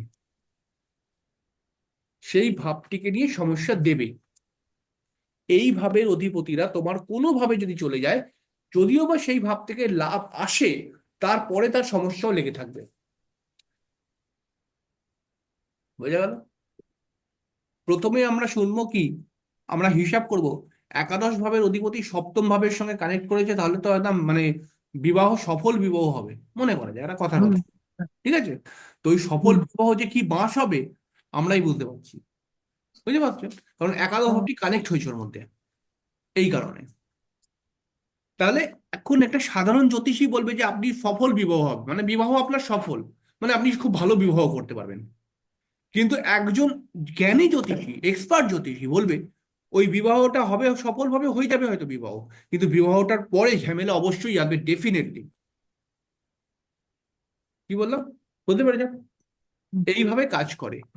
তাহলে কখন এই কাজগুলো আর করবে না? মানে মানুষ তো নিস্তার পেতে চাইছে, কখন এই কাজগুলো করবে না আর? এটাও একটি প্রশ্ন হতে পারে যে আমি তো দেখতে পেলাম সমস্যা আসবে, কিন্তু আমি এখন প্রতিকার করার মতো ক্ষমতাও আমার নেই, মনে করা যাক। তাহলে আমি কি এখান থেকে নিস্তার পেতে পারি না? তো জ্যোতিষশাস্ত্র বলে অবশ্যই নিস্তার পেতে পারো। কি করে নিস্তার পাবে? তোমার বুদ্ধি, তোমার একাগ্রতা, এবং তুমি যদি একটুখানি কৌশলকে অ্যাপ্লাই করো, তাহলে তুমি নিস্তার পেয়ে গেলে। একটা উদাহরণ দিই, একটা উদাহরণ দিই। ধরো ধরো তোমার সপ্তম ভাবের অধিপতি অষ্টম ভাবে চলে গেছে। সপ্তম ভাবের অধিপতি অষ্টম ভাবে চলে গেছে। তাহলে এখানে একটি জ্যোতিষ কি প্রেডিকশন করবে? একজন জ্যোতিষ প্রেডিকশন করবে তোমার বিবাহের ভাবের অধিপতি অষ্টম ভাবে চলে গেছে বলে তোমার বিবাহটি খুব খারাপ হবে। তোমার বিবাহের মধ্যে ক্যাঁচাল আসতে পারে, ডিভোর্সও হতে পারে, ইত্যাদি ইত্যাদি বিভিন্ন খারাপ খারাপ কথা।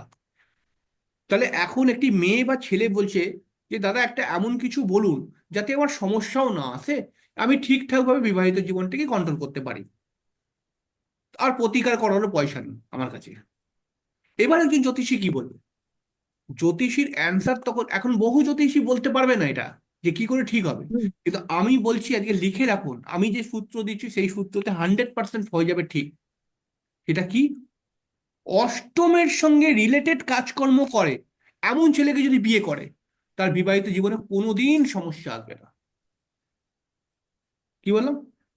হুম, অষ্টমের সঙ্গে রিলেটেড যদি কাজকর্ম করে সেই ব্যক্তি, এবং তাকে যদি বিবাহ করা হয়, তার বিবাহিত জীবনে কোনোদিন সমস্যা আসবে না।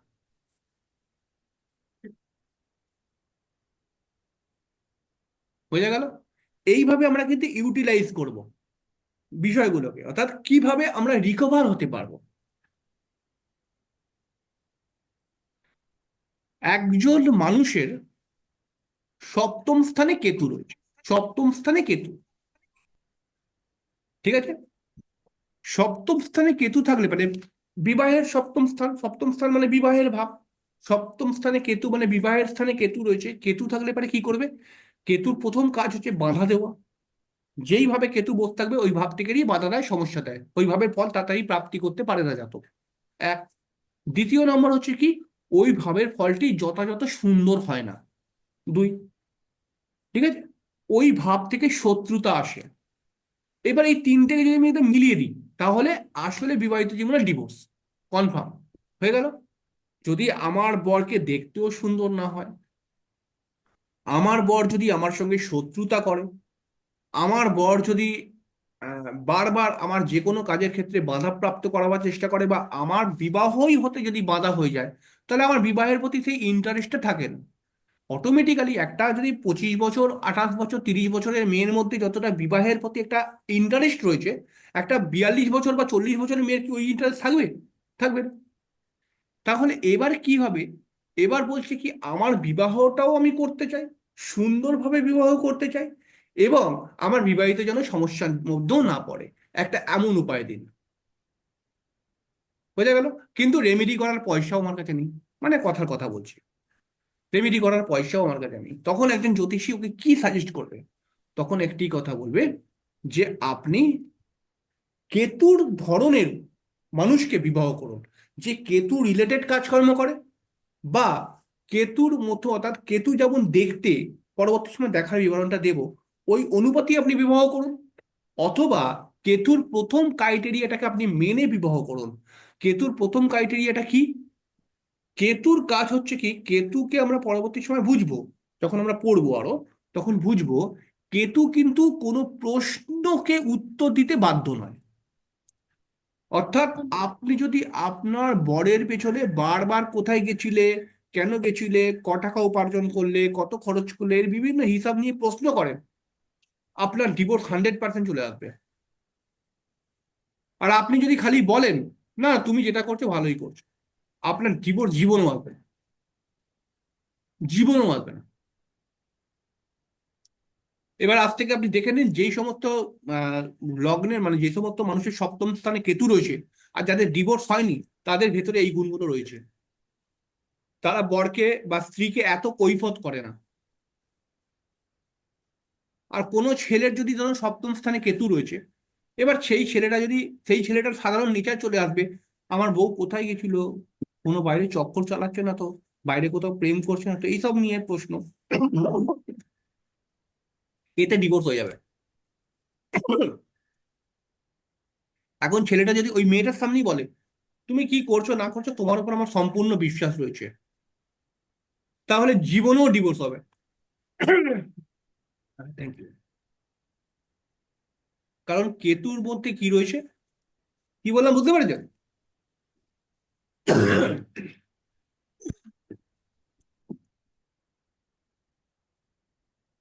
কেতু পছন্দ করে না যে আমাকে কেউ বারবার প্রশ্ন করবে।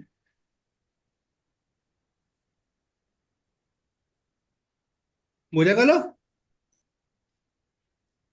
আর দ্বাদশ ভাব থেকে আমাদের প্রায় শেষের দিকে, দ্বাদশ ভাব থেকে আমরা কিন্তু খরচার হিসাব দেখে থাকি, হ্যাঁ, খরচা বিচার করে থাকি। এছাড়াও দ্বাদশ ঘর থেকে আমরা কিন্তু উম, অনেকটা বিচ্ছেদ বিচার করি, মানে যে কোনো কিছু ব্যয় হয়ে যাওয়া, যে কোনো কিছু ব্যয় হয়ে যাওয়া। এছাড়াও কিন্তু দ্বাদশ ভাব থেকে হঠাৎ কোনো কিছু যদি কেটে যায়, হঠাৎ কোনো কিছু কেটে গেল, এটা বিচার করি।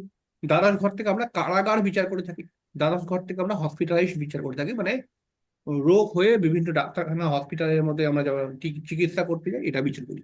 আর এছাড়াও হচ্ছে খরচার হাত, এছাড়াও হচ্ছে যে ভালো ঘুম হওয়া, শয্যার সুখ, ইত্যাদি ইত্যাদি বিচার করে থাকি। এছাড়াও বিদেশ যাত্রা বিচার করে থাকি, মানে বিদেশ বিচার করে থাকি। তো এইটা হলো সাধারণ ভাব সম্পর্কে একটি ধারণা। যদিও বা ভাবগুলোকে নিয়ে আমি অনেকটা বিস্তার করে বলবো। তো এইগুলোকে শুনে তোমাদের কি মতামত হলো বলো, বৃষ্টি বলো।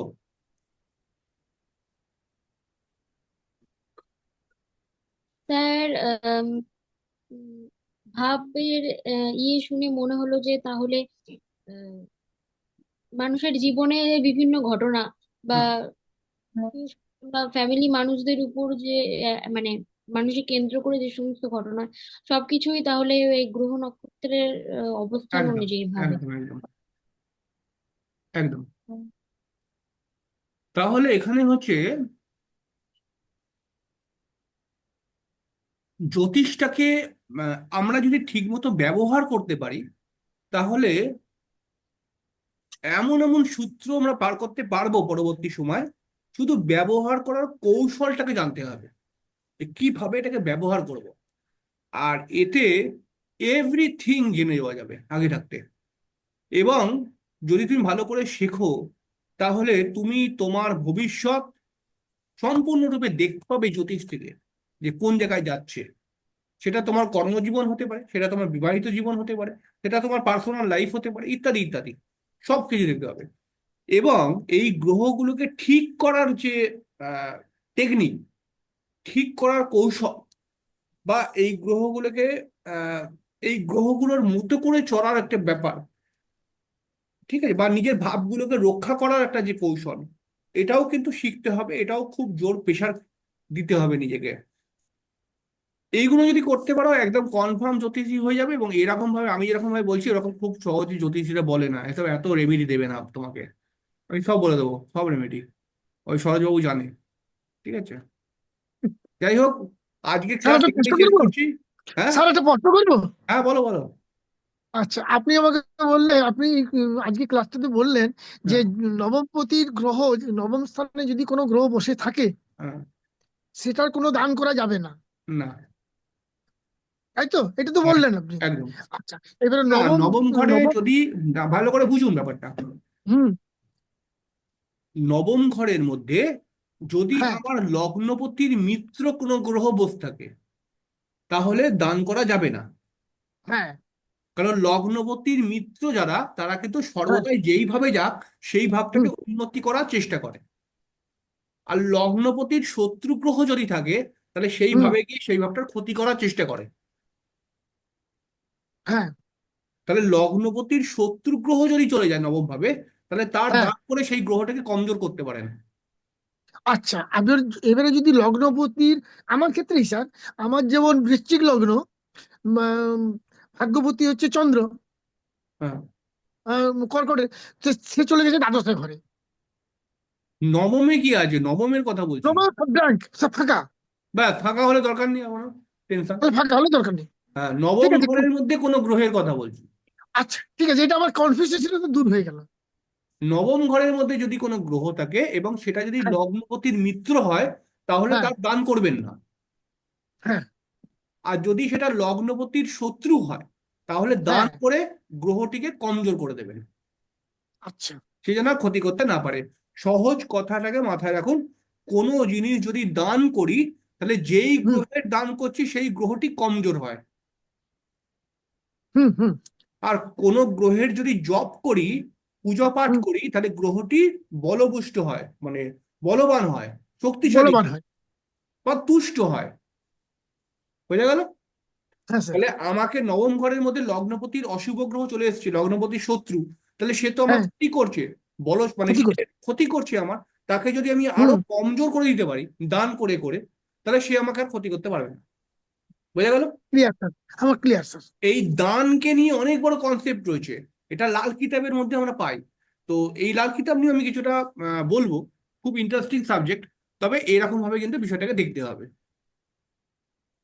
কিন্তু লগ্নপতির মিত্র গ্রহ নবম স্থানে রয়েছে, এবং আমি যদি দান করে দিই তাহলে কিন্তু নবমভাবটা ড্যামেজ হয়ে যাবে। ড্যামেজ হয়ে যাবে, ঠিক আছে স্যার। বলে, ক্লিয়ার। হুম ঠিক হুম আছে হুম। বৃষ্টি, আজকে তাহলে শেষ করছি, কারণ গলাও একটু ব্যথা হয়ে গেছে। পরের দিনকে আবার আমরা সামনের রোববারে শুরু করবো। ঠিক আছে? ঠিক আছে স্যার। হ্যাঁ। হ্যাঁ, সবাইকে গুড নাইট জানলাম। হ্যাঁ। শুভরাত্রি স্যার। হুম